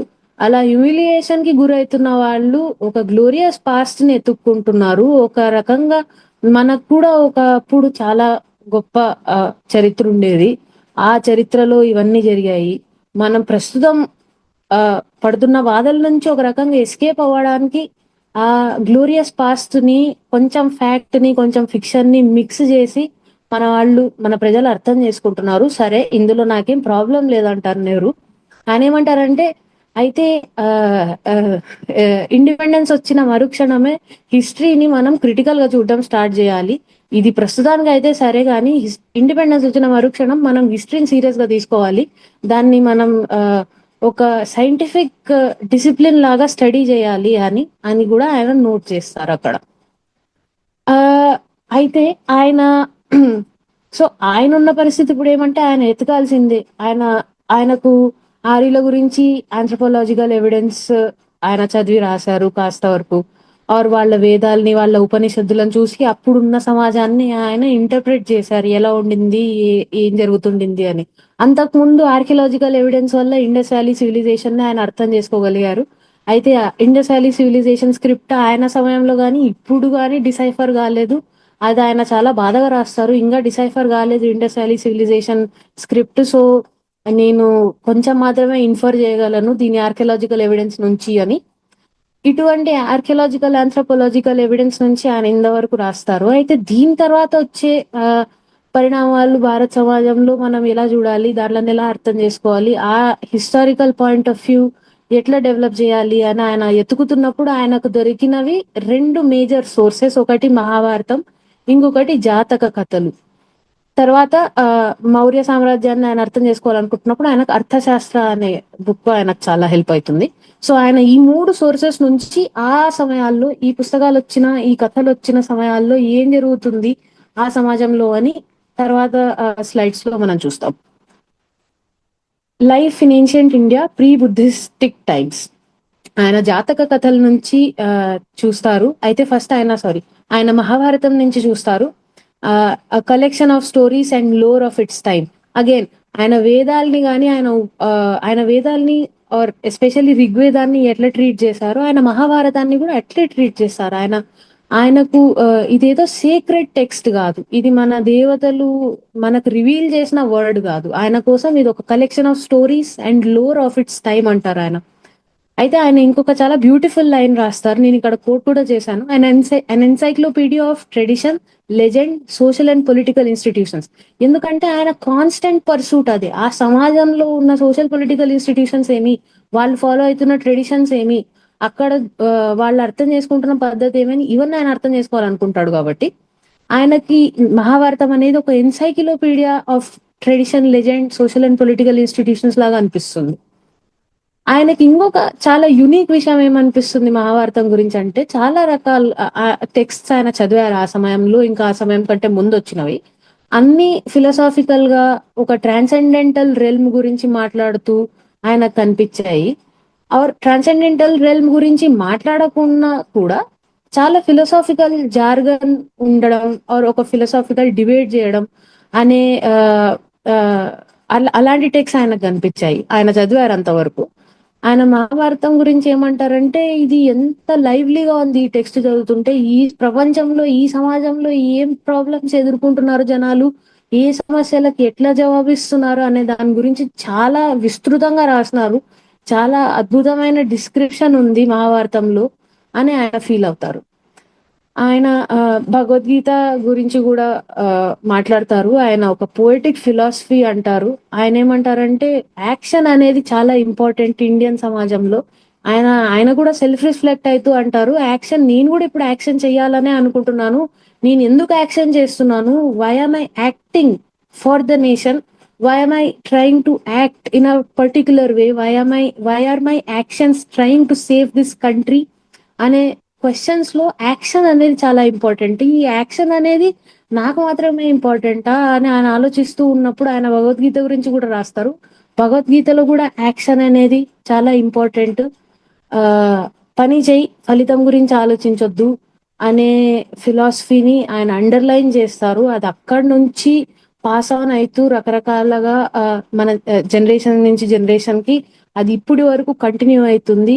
యాక్షన్ మీద ఉండే మన ఫిలాసాఫికల్ అవుట్లుక్ కానీ, యాక్షన్ మన లైఫ్ లో ప్లే చేసే సెంట్రల్ రోల్ కానీ భగవద్గీత టైంలో కూడా మనం చూడొచ్చు. ఇది ఇంకొక ఫిలాసఫీ, ఇది ఇంకొక యూనిఫైయింగ్ ఫండమెంటల్ థ్రెడ్ అని కూడా ఆయన రాస్తారు.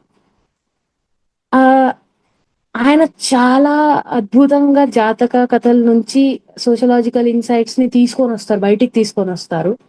చెప్పాలంటే ఒక సోషలాజికల్ ఇమాజినేషన్ తో ఆయన ఇండియా హిస్టరీ రాస్తున్నారని మనం అనొచ్చు. సోషలాజికల్ ఇమాజినేషన్ అంటే ఏ సమయం గురించి అయినా మనం ఆలోచిస్తున్నప్పుడు, ఆర్ ఏ సమయంలో అయినా రాసిన టెక్స్ట్స్ ని మనం చదువుతున్నప్పుడు, ఆ టెక్స్ట్ ఎవరు రాశారు, వాళ్ళు ఏ రకంగా వాళ్ళ పర్సనాలిటీ ఏంటి, వాళ్ళు పర్సనల్ గా ఏ రకమైన ట్రబుల్స్ నుంచి గో త్రూ అవుతున్నారు, ఆర్ వాళ్ళు బ్రతుకుతున్న సమయంలో ఏ రకమైన ప్రాబ్లమ్స్ సమాజాన్ని వేధిస్తున్నాయి, ఇలాంటి విషయాలన్నిటినీ చూస్తూ మనం ఒకవేళ ఇమాజిన్ చేసుకోగలుగుతున్నాము అంటే దాన్ని సోషలాజికల్ ఇమాజినేషన్ అని మనం అనొచ్చు. ఆ సోషలాజికల్ ఇమాజినేషన్ జనరల్ గా సోషాలజిస్ట్స్ ప్రస్తుతం ఉన్న సమాజంలో చేయడానికి ట్రై చేస్తారు. అయితే నెహ్రూ గొప్పతనం ఏమంటే, ఆయన ఒక 4000 ఏళ్ల క్రితం, 3000 ఏళ్ల క్రితం జరిగిన ఈవెంట్స్ లో సోషలాజికల్ ఇమాజినేషన్ తీసుకొని రావడానికి ట్రై చేస్తున్నారు. ఆయన జాతక కథల నుంచి చాలా డ్రా చేస్తారు. ఆ సమయంలో ఎలా ఉండేది మన సమాజం అని ఒక పిక్చర్ ఆయన క్రియేట్ చేస్తున్నారు, ఒక పెయింటింగ్ వేస్తున్నట్టు అనుకోండి. అగ్రికల్చర్ ఇంకా ట్రేడ్ ఫ్లరిష్ అయింది. తర్వాత మర్చెంట్ గిల్డ్స్ అనేవి చాలా పవర్ఫుల్ గా ఉండినాయి ఆ సమయంలో అని ఆయన అక్కడి నుంచి స్టార్ట్ చేస్తారు. అయితే ఆయన ఇంకొక ఇంట్రెస్టింగ్ ఫ్యాక్ట్ ఏం చెప్తారంటే, మర్చెంట్ గిల్డ్ అనే ఒక కాన్సెప్టే మొదటిసారి ఆ సమయంలో ఇండియాలో వచ్చింది.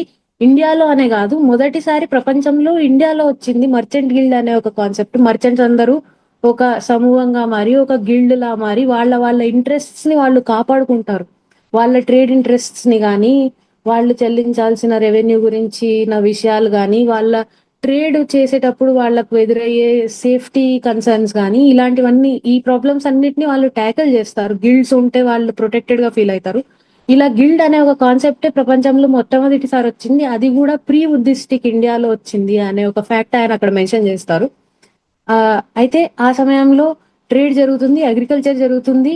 ట్రేడ్ ఏది జరుగుతుంది అంటే, అప్పట్లో మైన్ అవ్వబడే ప్రెషియస్ స్టోన్స్ కానీ, మెటల్స్ కానీ, గోల్డ్ కానీ, సిల్వర్ కానీ, తర్వాత డైమండ్స్ కానీ, రూబీస్ కానీ, ఇలాంటి మెటల్స్ ఇంకా స్టోన్స్ ట్రేడ్ అవ్వడం చాలా కామన్ ఉండే. ఇంకా ఈ ట్రేడ్ జరగడం కోసం, ఈ ట్రేడ్ ఎక్కడన్నా ట్రేడ్ జరగాలంటే సీ రూట్స్ బాగుండాలి, ఆ సీ రూట్స్ షిప్స్ ఉండాలి, షిప్స్ ని నిర్మించుకోదగ్గ ట్రేడర్స్ ఉండాలి. ఆ సమయంలో ఉన్నారు, సీ రూట్స్ బాగా ఉండినాయి, సీ రూట్స్ ద్వారా ట్రేడ్ జరుగుతుంది. అయితే అదే విధంగా రోడ్స్ కూడా ఉండినాయి ప్రీ బుద్ధిస్టిక్ టైమ్స్ లో ఆయన చెప్తారు. ఆ రోడ్స్ ఉండడం వల్ల ఏమైందంటే రోడ్ పొడుగుతా మధ్యలో ఎక్కడన్నా ఒక హాస్పిటల్ ఉండడము, ఒక రెస్ట్ హౌస్ ఉండడము, ట్రావెల్ చేస్తున్న ట్రేడర్స్ కి కానీ ట్రావెలర్స్ కి కానీ విశ్రాంతి తీసుకోవడానికి కొంచెం అవకాశం దక్కడం, ఇలాంటి ఫెసిలిటీస్ ఉన్నాయి. And roads well maintain roads ఉంటున్నాయి.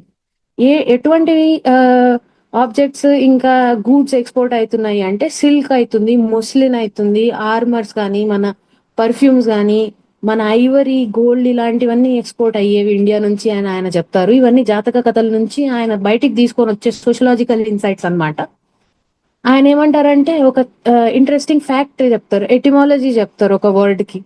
ఇండియన్ స్వార్డ్స్ ఇంకా ఆర్మర్స్ కానీ మన మిలిటరీలో మనం చేస్తున్న అడ్వాన్స్మెంట్స్ కానీ ఆ సమయంలో చాలా వెల్ రెస్పెక్టెడ్ అని ఆయన అంటారు. ఎందుకంటారంటే ఒకటి, మన దగ్గర ఉన్న వార్ ఎలిఫెంట్స్ కి చాలా డిమాండ్ ఉండేది. మనం వార్ కోసం ట్రైన్ చేస్తున్న ఏనుగులు, ఆ వాటిని మనం ఒకసారి ఇరాన్ కూడా పంపిస్తాము.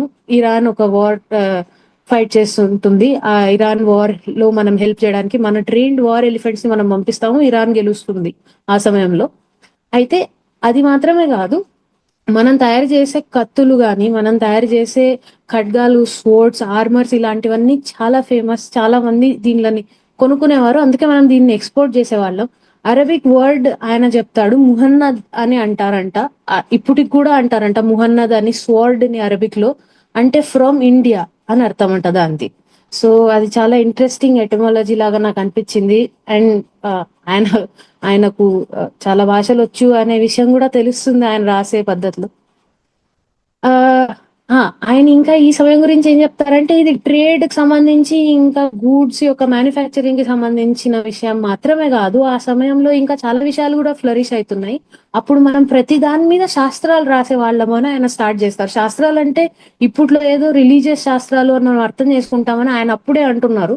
రిలీజియస్ శాస్త్రాలు కాదు, ఈ సెక్యులర్ శాస్త్రాలు. శాస్త్రాలు అంటే books, they are guides about something. ఒకవేళ హార్సెస్ ని ఎలా మనం రేర్ చేయాలి, ఆర్ వార్ ఎలిఫెంట్స్ ని ఎట్లా ట్రైన్ చేయాలి అనే ప్రతి చిన్న దాని మీద శాస్త్రం రాసేవాళ్ళు ఇండియన్స్ అని ఆయన చెప్తారు. మెడిసిన్ కి టెక్స్ట్ బుక్స్ ఉండినాయి, ప్రాక్టికల్ మెథడ్స్ ఉండినాయి. సర్జరీ చేయడానికి మెడిసిన్ మీద మన జ్ఞానం పెరుగుతుంది చరక సుశ్రుతుల వల్ల. తర్వాత యానిమల్స్ కోసం హాస్పిటల్స్ 4th సెంచరీ బీసీ ఇండియాలో ఉండినాయి అనే ఒక ఇంట్రెస్టింగ్ ఫ్యాక్ట్ ఆయన చెప్పారు. ఇది చాలా ఫ్యాసినేటింగ్ ఫ్యాక్ట్. ఆయన ఏమంటారంటే బుద్ధిజం ఇంకా జైనిజం వల్ల వచ్చి వాటి భయంతో వాటి నుంచి ఇన్స్పైర్ అయ్యి వచ్చినాయి ఇవి హాస్పిటల్స్ ఫర్ యానిమల్స్ అనేవి అని ఆయన అంటారు. మ్యాథమెటిక్స్ ఫ్లరిష్ అయింది ఆ సమయంలో. జీరో ఇంకా డెసిమల్ సిస్టమ్ లాంటి నోటబుల్ కాంట్రిబ్యూషన్స్ కాకుండా ఆయన ఏమంటారంటే ఇండియన్స్ కౌంట్ చేయడంలో చాలా ప్రపూర్ణులు. చాలా మంది కొన్ని వేల వరకు మాత్రమే కౌంట్ చేయగలిగినారు. యూరోపియన్స్ గురించి ఆయన ఏమంటారంటే వాళ్ళు కొన్ని వేలల్లో మాత్రమే కౌంట్ చేయగలిగినారు. రోమన్స్ కొంచెం 10,000లో మాత్రమే కౌంట్ చేయగలిగినారు. ఇండియన్స్ 10⁻18, 10⁻20 వరకు కౌంట్ చేయగలిగినారు. ఆయన బుద్ధుడి గురించి ఒక అనెక్డోట్ చెప్తారు. బుద్ధుడు 10⁻50 వరకు కౌంట్ చేయగలిగినారంట. అది ఆయన చాలా బ్రైట్ స్టూడెంట్ అని చెప్పడానికి ఒక ఎవిడెన్స్ లాగా ఆయన వాడతారు దాన్ని. అయితే ఈ రకంగా మనకు ఒక మిలేనియల్ టైం స్కేల్ ఉండేది మన వరల్డ్ వ్యూలో. మన మన హిస్టరీ కొన్ని వేలేళ్ల క్రితం స్టార్ట్ కాదు. మన పాపులర్ ఇమాజినేషన్ లో మన ఇండియన్ మైండ్ అనే పదాన్ని ఆయన వాడతారు. ఇండియన్ మైండ్ లో హిస్టరీ అనేది కానీ టైం స్కేల్ అనేది కానీ కొన్ని వేలేండ్లో కొన్ని వందల ఏండ్లకు సీమితమైంది కాదు. అది ఒక మిలేనియా స్ట్రెచ్ అవుతుంది. ఎన్నో మిలియన్ ఇయర్స్ క్రితం జరిగిన సత్యయుగం, ఎన్నో మిలియన్ ఇయర్స్ క్రితం జరిగిన త్రేతాయుగంలో ఏదో రామాయణం, ఏదో మహాభారతం అన్నట్లు మనం మాట్లాడతాము. సో మన ఇండియన్ మైండ్ టైం స్కేల్ అనేది చాలా పెద్దది. టైం స్కేల్ ని కన్సీవ్ చేసే పద్ధతి చాలా విభిన్నమైంది మిగతా సంస్కృతులతో పోల్చుకుంటే అని ఆయన అంటారు. ఆయన ఇంకొక అబ్జర్వేషన్ చేస్తారు ఏమంటే ఈజిప్ట్ లో గానీ, గ్రీస్ లో గానీ, రోమ్ లో గానీ ఉన్నట్లు లార్జ్ స్కేల్ స్లేవరీ ఇండియాలో లేదు. డొమెస్టిక్ స్లేవ్స్ ఉండేవారు. అయితే లార్జ్ స్కేల్ స్లేవ్ ట్రేడ్ గానీ స్లేవరీ గానీ అలా రోమ్ లో, యూరోప్ లో, విభిన్న ప్రాంతాల్లో లేకపోతే గ్రీస్‌లో ఇటువంటి కంటెంపరరీ ఆ సమయంలో కంటెంపరరీ నాగరికతల్లో ప ప్రాక్టీస్ చేసినట్టు ఇండియాలో ఎప్పుడు లార్జ్ స్కేల్ స్లేవరీ జరగలేదు అని ఆయన అంటారు. ఆయన ఇంకా ఏమంటారంటే అగ్రికల్చర్ చేయడానికి గూడా స్లేవ్స్‌ని వాడుకునే సంస్కృతులవి. అయితే అగ్రికల్చర్ కోసం మనం కార్మికులను, మనం లేబరర్స్‌ని హైర్ చేసుకునే వాళ్ళము అని ఆయన చెప్తారు. ప్రీ బుద్ధిస్టిక్ టైమ్స్ నుంచి ఆయన ఇంకొంచెం ముందుకొచ్చి 321 బీసీలో చంద్రగుప్తుడు ఇంకా చాణక్యుడు వాళ్ళిద్దరు తక్షశిలలో స్టూడెంట్స్. ఒకటే సారీ ఒకే చోట వాళ్ళు చదువుకున్నారు తక్షశిలలో. అండ్ వాళ్ళ ఆ సమయంలో Alexander the great Greek Greek emperor Alexander ని చూసి వాళ్ళు ఇన్స్పైర్ అయ్యారు. ఆయన నార్త్ వెస్ట్ ఫ్రాంటియర్ వరకు ఇండియాకు వస్తారు. అక్కడ ఆయన ఒక చిన్న రైడ్ లాగా చేస్తారు. దాన్ని వార్ అనకూడదు, ఎందుకంటే అదేమి లార్జ్ స్కేల్ వార్ కాదు. ఆయన ఆ బార్డర్ లో ఆ కాన్ఫ్లిక్ట్ తర్వాత ఆయన అక్కడ నుంచి వెనక్కి వెళ్ళిపోతారు. అయితే నెహ్రూ ఏం రాస్తున్నారంటే ఆయన మేబీ హిస్టారికల్ సోర్స్ ఉండిండొచ్చు. అయితే ఆయన రాస్తారు చంద్రగుప్తుడు అలెగ్జాండర్ ని కలిసి మాట్లాడాడు కూడా. ఆయన నార్త్ వెస్ట్ ఫ్రాంటియర్ నుంచి రిట్రీట్ అవుతున్నప్పుడు ఆయన చాలా ఇన్స్పైర్ అయ్యారు. చాణక్యుడు కూడా ఇన్స్పైర్ అయ్యారు. వీళ్ళిద్దరూ అలెగ్జాండర్ చనిపోయారు అనే వార్త వచ్చిన తర్వాత వాళ్ళు అక్కడి నుంచి వెంటనే సపోర్ట్ ర్యాలీ చేయడం స్టార్ట్ చేస్తారనమాట. వాళ్ళు ఏమంటారంటే ఇలా ఫారిన్ ఇన్వేడర్స్ వచ్చి మన సంస్కృతిని, మన దేశాన్ని, మన దేశం అనే కాన్సెప్ట్ ఇంకా అప్పుడు రాలేదు, వాళ్ళు భారతవర్ష అనే ఒక పదాన్ని వాడతారు. మన సంస్కృతిని బయట నుంచి వచ్చే ఫారిన్ ఇన్వేడర్స్ నుంచి మనం కాపాడుకోవాలంటే మనకు కూడా ఒక స్ట్రాంగ్ ఎంపైర్ ఉండాలి అనే ఒక ఐడియాని తీసుకొని చంద్రగుప్తుడు ఇంకా చాణక్యుడు స్టార్ట్ చేస్తారు వాళ్ళ క్యాంపెయిన్. వాళ్ళు క్యాంపెయిన్ స్టార్ట్ చేసిన 2 సంవత్సరాల్లోనే వాళ్ళు సక్సెస్ఫుల్ అవుతారు. పాటలిపుత్రాన్ని క్యాపిటల్ గా చేసుకొని మౌర్యన్ డైనెస్టీ చంద్రగుప్తుడు స్థాపిస్తాడు. చాణక్యుడు ఆయనకు ట్రస్టెడ్ అడ్వైజర్ గా, ఆయన ప్రైమ్ మినిస్టర్ గా ఉంటారు. మౌర్య సామ్రాజ్యం ఎంత పెద్దది అని చెప్పడానికి ఆయన జియోగ్రఫికల్ స్కేల్ మనకు ఊహింపజేస్తారు నెహ్రూ రాస్తున్నప్పుడు. అది ఈస్ట్ లో ఉన్న బే ఆఫ్ బెంగాల్ నుంచి వెస్ట్ లో ఉన్న అరేబియన్ సీ వరకు, ఇంకా భూభాగం మీద మనం ఆలోచిస్తే కొంచెం సదరన్ ఇండియా ఇంకా కళింగ ప్రాంతం ఈ రెండింటిని వదిలేసి మొత్తం నార్త్ ఇండియా అంతా కాందహార్ వరకు అంతవరకు విస్తృతంగా ఉన్న సామ్రాజ్యం ఇది అని ఆయన చెప్తారు. ఆయన చాణక్యుని గురించి చాలా అప్రిసియేషన్ తో రాస్తారు. ఎందుకు రాస్తారంటే చాణక్యుడు ఒక మంచి స్ట్రాటజిస్ట్ మాత్రమే కాదు, స్టేట్ క్రాఫ్ట్ తెలిసిన ఒక సీరియస్ పొలిటికల్ థియరిస్ట్ లాగా ఆయన భావిస్తాడు. ఆయన ఏమంటారంటే చాణక్యుడిని ఇండియన్ మ్యాకియవెలి అంటారు. అయితే అది నాకు చిన్న బిరుదులాగా అనిపిస్తుంది అని ఆయన అని వెళ్ళిపోతారు. అంతేగాని 1600 ఏడీలో వచ్చిన మ్యాకియవెలి, 321 బీసీలో వచ్చిన చాణక్యుడు కంపేరబుల్ కాదు. 321 బీసీలో వచ్చిన చాణక్యుడిని ఇండియన్ మ్యాకియవెలి అనడం ఇంకా అది చాలా హాస్యాస్పదం.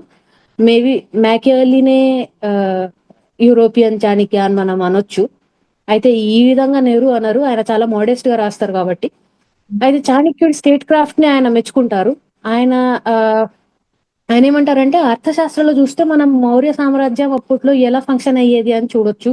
వాళ్ళ దగ్గర ఎంతమంది సోల్జర్స్ ఉండినారు, వాళ్ళ దగ్గర ఎన్ని రకాల డిఫెన్సెస్ ఉండినాయి, వాళ్ళ ఎన్ని రకాల ఫోర్ట్స్ ఉండినాయి, ఎక్కడెక్కడ ఉండినాయి, ఆ రోడ్స్ ఏమి, తర్వాత వాళ్ళ దగ్గర ఎన్ని వార్ ఎలిఫెంట్స్ ఉన్నాయి, ఎన్ని గుర్రాలు ఉన్నాయి, సో ఎన్ని స్వోర్డ్స్ ఉన్నాయి, ఎన్ని ఆర్మరీ మన దగ్గర ఎంత ఉంది, ఈ రకాల డీటెయిల్స్ అన్ని అర్థశాస్త్రంలో రాస్తారు చాణక్య అని నెహ్రూ చెప్తారు. అయితే ఆయన ఏమంటారంటే జస్ట్ మిలిటరీ స్ట్రెంగ్త్ వల్ల ఇంత పెద్ద సామ్రాజ్యం మెయింటైన్ అవ్వలేదు.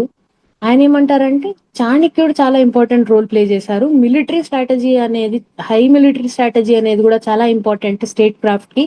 ఆయన జస్ట్ మిలిటరీ స్ట్రెంగ్త్ వల్ల అవతల వాళ్ళని పరాజితులు చేయడం అనేది, ఒక బ్రూట్ ఫోర్స్ వాడి అవతల వాళ్ళని ఓడించడం అనేది ఒక స్ట్రాటజీ. కానీ దాంతో పాటు ఆయన ఎస్పియోనాజ్ అనే స్ట్రాటజీని కూడా తీసుకొని వస్తారు చాణక్య.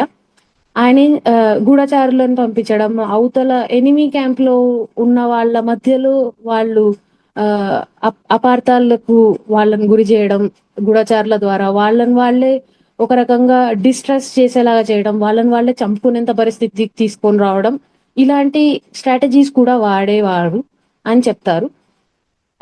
అయితే ఆయన ఇంకొక ఇంపార్టెంట్ విషయం ఏం చెప్తాడంటే, ఓడిపోయిన రాజుల్ని హ్యూమిలియేట్ చేయకుండా చంద్రగుప్తుడు వాళ్ళను విన్ ఓవర్ చేసుకునేవాడు, వాళ్ళ మనసులు గెలుచుకునేవారు. ఆయన వాళ్ళకి రెస్పెక్ట్ ఇచ్చి వాళ్ళను ఒక సామంతరాజుగా నియమించి వదిలేసేవాడు. ఆయన ఎంపైర్ లో పార్ట్ చేసుకునేవాడు. ఇది చాణక్యుడి అడ్వైస్ వల్లనే చంద్రగుప్తుడు ఇలా చేశాడు అని నెహ్రూ అంటారు. ఎందుకంటే ఆ డిస్కంటెంట్ గానీ ఎనిమీస్ గానీ దీనివల్ల మినిమైజ్ అవుతారు. ఆ ఎంపైర్ అంతే స్ట్రాంగ్ అవుతుంది, అంతే స్టేబుల్ అవుతుంది over a period of time. ఇలాంటి లాంగ్ టర్మ్ లో ఆలోచించి స్ట్రాటజైజ్ చేశారు కాబట్టి చాణక్యుడు ఇంకా చంద్రగుప్తుడు or Mauryan empire in general చాలా రోజుల వరకు, చాలా సంవత్సరాల వరకు అది ఒక రకంగా స్ట్రాంగ్ గా యాజ్ అన్ ఎంపైర్ ఎక్స్పాండ్ అవ్వగలిగింది without crumbling, even though it is so vast. ఆయన ఇంకా క్యారెక్టరిస్టిక్స్ చెప్తారనమాట. సో అప్పటి వరకు స్టేట్ క్రాఫ్ట్ లో రెండే విషయాలు ప్రాధాన్యమైనవి ఉండేవి. ఒకటి ఇంటర్నల్ గా ఒక రకంగా సెక్యూరిటీ ఇవ్వడం సిటిజన్స్ కి, ఎక్స్టర్నల్ థ్రెట్ నుంచి సెక్యూరిటీ ఇవ్వడం, అండ్ రెవెన్యూ కలెక్ట్ చేసుకోవడం, ఎందుకంటే సెక్యూరిటీ ఇస్తుంది స్టేట్ కాబట్టి. అయితే బ్యూరోక్రసీ అనే ఒక పెద్ద ఇన్స్టిట్యూషన్ ని మౌర్యన్ ఎంపైర్ ఇంట్రడ్యూస్ చేస్తుంది అని చాణక్యుడు రాసిన అర్థశాస్త్రం చదివి నెహ్రూ అర్థం చేసుకుంటారు. అగ్రికల్చర్ ఇంకా ఇంట్రెస్ట్ రేట్స్ ని రెగ్యులేట్ చేయడం స్టార్ట్ చేస్తుంది మౌర్యన్ స్టేట్. ఫుడ్ ప్రొడ్యూస్ అయ్యే ఎటువంటి స్థలాలు ఉన్నా, ఎటువంటి ప్లేసెస్ ఉన్నా వాటన్నిటిని ఇన్స్పెక్ట్ చేసేవారు హైజీన్ కోసం, ఇంకా అది స్టాండర్డ్స్ ఫాలో అవుతుందా లేదా అని తెలుసుకోవడం కోసం. కరప్షన్ పనిషబుల్ అఫెన్స్ ఉండేది. స్టాండర్డైజ్డ్ వెయిట్స్ అండ్ మెజర్స్ ఉండినాయి ఆ సమయంలో మౌర్యన్ సామ్రాజ్యంలో. ఎక్కడ వెళ్ళినా కూడా 1 గ్రామ్ అంటే 1 కిలో అంటే ఒకే వెయిట్, ఒకే అర్థం ఉంటుంది దానికి. ఫర్ ఎగ్జాంపుల్ నేను చెప్తున్నాను. శానిటేషన్ ఇంకా మెడికల్ హెల్ప్ స్టేట్ ప్రొవైడ్ చేసేది. అన్నిటికంటే ఫ్యాసినేటింగ్ నాకు చదివినప్పుడు అనిపించింది ఏమంటే, స్టేట్ ఒక వెల్ఫేర్ స్కీమ్స్ కూడా నడిపేది మౌర్యన్ సామ్రాజ్యం ఉన్న సమయంలో. విడోస్ కి కానీ, అనాథలకు కానీ, డిఫరెంట్లీ ఏబుల్డ్ కానీ, రోగాలతో బాధపడుతున్న వారికి కానీ ఇలాంటి పాపులేషన్ కోసం వాళ్ళు రిలీఫ్ ఇచ్చేవాళ్ళు. మానిటరీ రిలీఫ్ అవ్వచ్చు, అది ఫుడ్ కానీ ఇంకా ఏ రకమైన హెల్ప్ కానీ అవ్వచ్చు. ఫెమైన్ రిలీఫ్ కోసం వేర్ హౌసెస్ వాళ్ళు మెయింటైన్ చేసేవాళ్ళు. ఎప్పుడన్నా ఫెమైన్ వస్తే మన వేర్ హౌసుల నుంచి జనాలందరికీ మనం ఫుడ్ కానీ ధాన్యాలు కానీ పంచడం చేయొచ్చు అనే ఒక ఉద్దేశంతో వాళ్ళు వేర్ హౌసెస్ ని, స్టోర్ హౌసెస్ ని మెయింటైన్ చేశారు. ఇరిగేషన్ ఇంకా నావిగేషన్ కి సపరేట్ డిపార్ట్మెంట్స్ ఉండేవి స్టేట్ లో. ఇవన్నీ నెహ్రూ లిస్ట్ చేస్తారు. ఆయన ఎక్కడ కూడా ఫుల్ స్టాప్ అనేది వాడరు. యాక్చువల్ గా ఇది చెప్తున్నప్పుడు, ఆయన రాస్తున్నప్పుడు కూడా ఆయన ఉత్సాహం అర్థమవుతుంది. ఎందుకంటే ఇప్పుడు ఈ క్యారెక్టరిస్టిక్స్ అన్నిట్లో చాలా క్యారెక్టరిస్టిక్స్ ప్రస్తుతం మనం ఏ స్టేట్ ని చూసుకున్నా కూడా ఆల్మోస్ట్ అన్నిటినీ ఫాలో చేస్తుంది. ఇంట్రెస్ట్ రేట్స్ ని రెగ్యులేట్ చేయడం కావచ్చు, అగ్రికల్చర్ ని ప్రొటెక్ట్ చేయడం రెగ్యులేట్ చేయడం కావచ్చు, ఫుడ్ సర్టిఫికేషన్స్ ఇన్స్పెక్షన్ చేయడం కావచ్చు, ఆర్ సోషల్ వెల్ఫేర్ అనే ఒక కీ ఆస్పెక్ట్ కావచ్చు. అయితే నెహ్రూ ఏమంటారంటే, ఇవన్నీ అర్థశాస్త్రంలో రాసున్నారు, ఇది థియరీలో ఉంది, ఆన్ పేపర్ ఇది ఉంది, కానీ ఇది ప్రాక్టీస్ అవుతుండింది ఆ సమయంలో అని నేను అనుకోవడం లేదు. కొన్ని ఇందులో ప్రాక్టీస్ అయ్యి ఉండొచ్చు, కొన్ని ప్రాంతాల్లో మాత్రమే ఇవన్నీ ప్రాక్టీస్ అవుతుండొచ్చు. అయితే ఆయన ఏమంటారంటే, ఇటువంటి థాట్ రావడమే 300 BC, అంటే ఇప్పుడు నుంచి ఆల్మోస్ట్ 2300 ఏళ్ల క్రితం ఇటువంటి థాట్ రావడమే ఒక ఫ్యాసినేటింగ్ విషయం అని నెహ్రూ ఆ థాట్ ని ఆయన అప్రిషియేట్ చేస్తున్నారు. ఇదంతా నిజంగానే అప్పట్లో జరుగుతుండింది అని ఆయన నేయుగా నమ్మట్లేదు. అండ్ ఆల్సో ఇది చదివిన వెంటనే మనం నమ్ముతాము. యాక్చువల్ గా నేను కూడా నమ్మాను, నా నిజంగా ఇలా జరుగుతుండిందా అని. అయితే నెక్స్ట్ లైన్ లోనే వెంటనే నెహ్రూ పట్టుకొని మనల్ని రియాలిటీలోకి తీసుకొని వస్తారు. ఇదంతా నిజంగా ప్రాక్టీస్ లో జరుగుతుండింది అనే దానికి ఆధారం లేదు. అయితే ఈ థాట్ నే మనం అప్రిషియేట్ చేయాలి అని ఆయన ఒక కొత్త పర్స్పెక్టివ్ ని ఇస్తారు మనకు. అశోకుడు గురించి ఆయన చెప్తారు లాస్ట్ లో. ఈ చాప్టర్ లో అన్నిటికంటే లాస్ట్, నా సెక్షన్ లో అన్నిటికంటే లాస్ట్ ఆయన అశోకుడు గురించి మాట్లాడతారు. అశోకుడు చంద్రగుప్త ఆ, ఆ, మౌర్య కొడుకు బింబిసార వాళ్ళ కొడుకు. సో అశోకుడు ఆ మనవడైతాడు చంద్రగుప్త మౌర్యుడికి.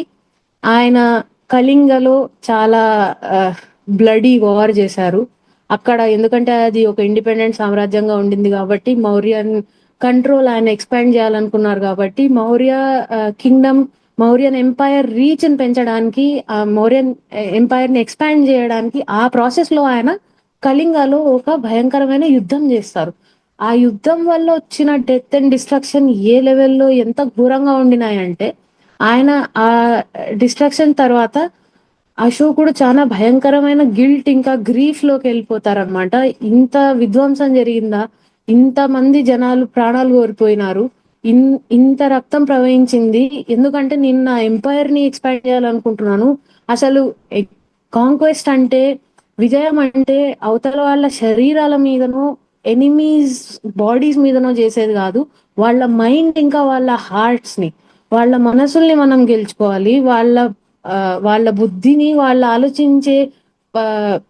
వాళ్ళ ఆలోచించే ఆ, ఆ, వా- వాళ్ళ ఆలోచనను మనం ప్రభావితం చేసేలాగా మనము కాంక్వెస్ట్ అంటే అలా ఉండాలి. Conquest of mind and heart, not of bodies అని అశోకుడు రియలైజ్ అవుతాడు అని నెహ్రూ రాస్తారు.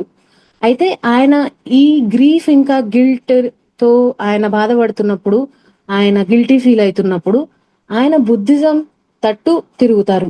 ఎందుకంటే బుద్ధిజం ఆ సమయంలోనే వస్తున్న, ఆ సమయంలో పాపులర్ అవుతున్న ఒక శ్రమనిక్ రిలీజన్. అదొక శ్రమనిక్ ఫిలాసఫీ అని అనుకోవచ్చు మనం, రిలీజన్ ఎందుకులేండి. అది బ్రాహ్మణిజం అప్పట్లో ప్రిడామినెంట్ గా ఉన్న బ్రాహ్మణిజం కి వ్యతిరేకంగా వచ్చి universal benevolence and love, non violence అనేటువంటి సెంట్రల్ ప్రిన్సిపల్స్ మీద అది నిలబడుతుంది. ఈ ప్రిన్సిపల్స్ అశోకుడు, ఎందుకంటే ఆయన ఈ విధంగానే ఆలోచిస్తున్నారు, ఆయనకు బుద్ధిజం చాలా అట్రాక్టివ్ గా అనిపించింది.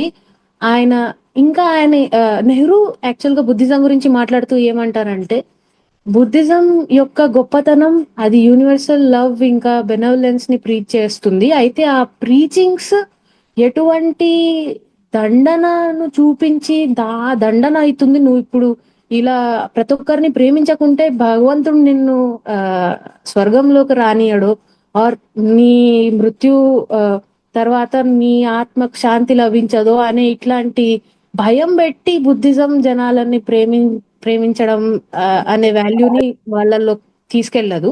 ఆర్ ఒక దేవుడు ఉన్నాడు, దేవుడు చూస్తున్నాడు అనే భయం కూడా పెట్టదు. ఒక రేషనల్ ఎథికల్ ఫ్రేమ్వర్క్ లో అది ఆలోచింపజేస్తుంది జనాలను అనే ఒక మంచి పాయింట్ నెహ్రూ రాస్తారు బుద్ధిజం గురించి చెప్తున్నప్పుడు. బుద్ధిజం ఎందుకంటే బుద్ధిజం ఇంకొక సెంట్రల్ పాయింట్ ఏం చెప్తుందంటే, మనం డైరెక్ట్ గా చూడగలిగి, మనం డైరెక్ట్ గా ఎక్స్పీరియన్స్ చేయగలిగిన విషయాల గురించి మాత్రమే మనకు జ్ఞానం ఉండాలి. మనం డైరెక్ట్ గా చూడలేని, మనం డైరెక్ట్ గా తెలుసుకోలేని విషయాలన్నిటి మీద మనం జ్ఞానం సంపాదించుకోవడం వ్యర్థం. ఎందుకంటే మనకు ఈ ఉందో లేదో అని ఆ విషయాన్ని మనం ప్రూవ్ చేయలేము, అది ఉందని అది లేదని ప్రూవ్ చేయలేము. సో అటువంటి విషయాల మీద బుద్ధిజం ఏ రకమైన థీసిస్ ఇవ్వదు. అందుకోసమే సోల్ గాని, భగవంతుడు గాని, ఎటువంటి ట్రాన్సెండెంటల్ సబ్జెక్ట్స్ గురించి బుద్ధిజం బోధన చేయదు అని నెహ్రూ రాస్తారు. ఆ ఈ ప్రిన్సిపల్స్ తో వచ్చిన protest philosophy, protest religion, Buddhism, ఇది అప్పట్లో ఉన్న ప్రిడామినెంట్ బ్రాహ్మణికల్ ఐడియాస్ కి డైరెక్ట్ కాంట్రడిక్షన్ లో, డైరెక్ట్ అపోజిషన్ లో వచ్చింది కాబట్టి అప్పుడున్న బ్రాహ్మణులు, అప్పుడున్న బ్రాహ్మణికల్ ఫిలాసఫర్స్ ఏమన్నారంటే బుద్ధిజం గురించి, ఇదంతా హెరెటిక్స్, వీళ్ళకు భగవంతుడు అంటే భయం లేదు, వీళ్ళు కావాలని బ్లాస్ఫెమస్ గా మాట్లాడుతున్నారు అని ఈ రకంగా దోషించారు. అయితే అశోకుడు రావడం వల్ల, అశోకుడు బుద్ధిజం వైపు మళ్ళడం వల్ల జరిగింది ఏమంటే, ఆయన ఈ దేశం మొత్తంలో నలుమూలాల్లో బుద్ధిజం టీచ్ చేసిన ప్రిన్సిపల్స్ ని, బుద్ధిస్ట్ ఫిలాసఫీని ఆయన స్ప్రెడ్ చేశారు. ఒక ఆ సమయంలో ప్రపంచంలోనే ఉన్న, ఆర్ అట్లీస్ట్ ఇండియాలో ఉన్న అత్యంత పెద్ద సామ్రాజ్యానికి రాజు ఆయన. ఆయన స్టేట్ ప్యాట్రనేజ్ బుద్ధిజంకి ఇచ్చారు. బుద్ధిజం కి రిసోర్సెస్ దొరికాయి, బుద్ధిస్ట్ ఫిలాసఫర్స్ కి, బుద్ధిస్ట్ మాంగ్స్ కి రిసోర్సెస్ దొరికాయి. వాళ్ళు ఇండియా మొత్తం మీదనే కాదు, శ్రీలంకలో అవ్వచ్చు. శ్రీలంకలో అయితే అశోకుడు స్వయంగా ఆయన కొడుకు, కూతురు సంఘమిత్ర ఇంకా మహేంద్రనే పంపిస్తారు బుద్ధిజం గురించి బోధన చేయడానికి. తర్వాత బుద్ధిస్ట్ మాంగ్స్ సెంట్రల్ ఏషియా వరకు, చైనా మొత్తంలో, ఇంకా సౌత్ ఈస్ట్ ఏషియాలో రకరకాల ప్రదేశాల్లో ప్రపంచంలో కూడా వెళ్ళి బుద్ధిజం ని వాళ్ళు స్ప్రెడ్ చేశారు. దాని ఎఫెక్ట్స్ ఇప్పటికి మనం చూడొచ్చు. చాలా ప్రిడామినెంట్లీ బుద్ధిస్ట్ కంట్రీస్ మనకు కనిపిస్తాయి. శ్రీలంక కావచ్చు, చైనా కావచ్చు, ఆర్ మయన్మార్ కావచ్చు. ఇటువంటి ఫార్ రీచింగ్ రిజల్ట్స్ అశోకుడి ప్యాటరేజ్ వల్ల మనకి ఇప్పుడు కనిపిస్తాయి. ఇది ఆయన అశోకుడి గురించి చెప్తారు. ఆయన ఇంతటితో ఈ పార్ట్ ఆయన ముగిస్తారు. నెక్స్ట్ నాకు తెలిసి గీత చెప్తారు రేపు. అండ్ నేను ఇంతటితో ప్రస్తుతం ముగిస్తాను.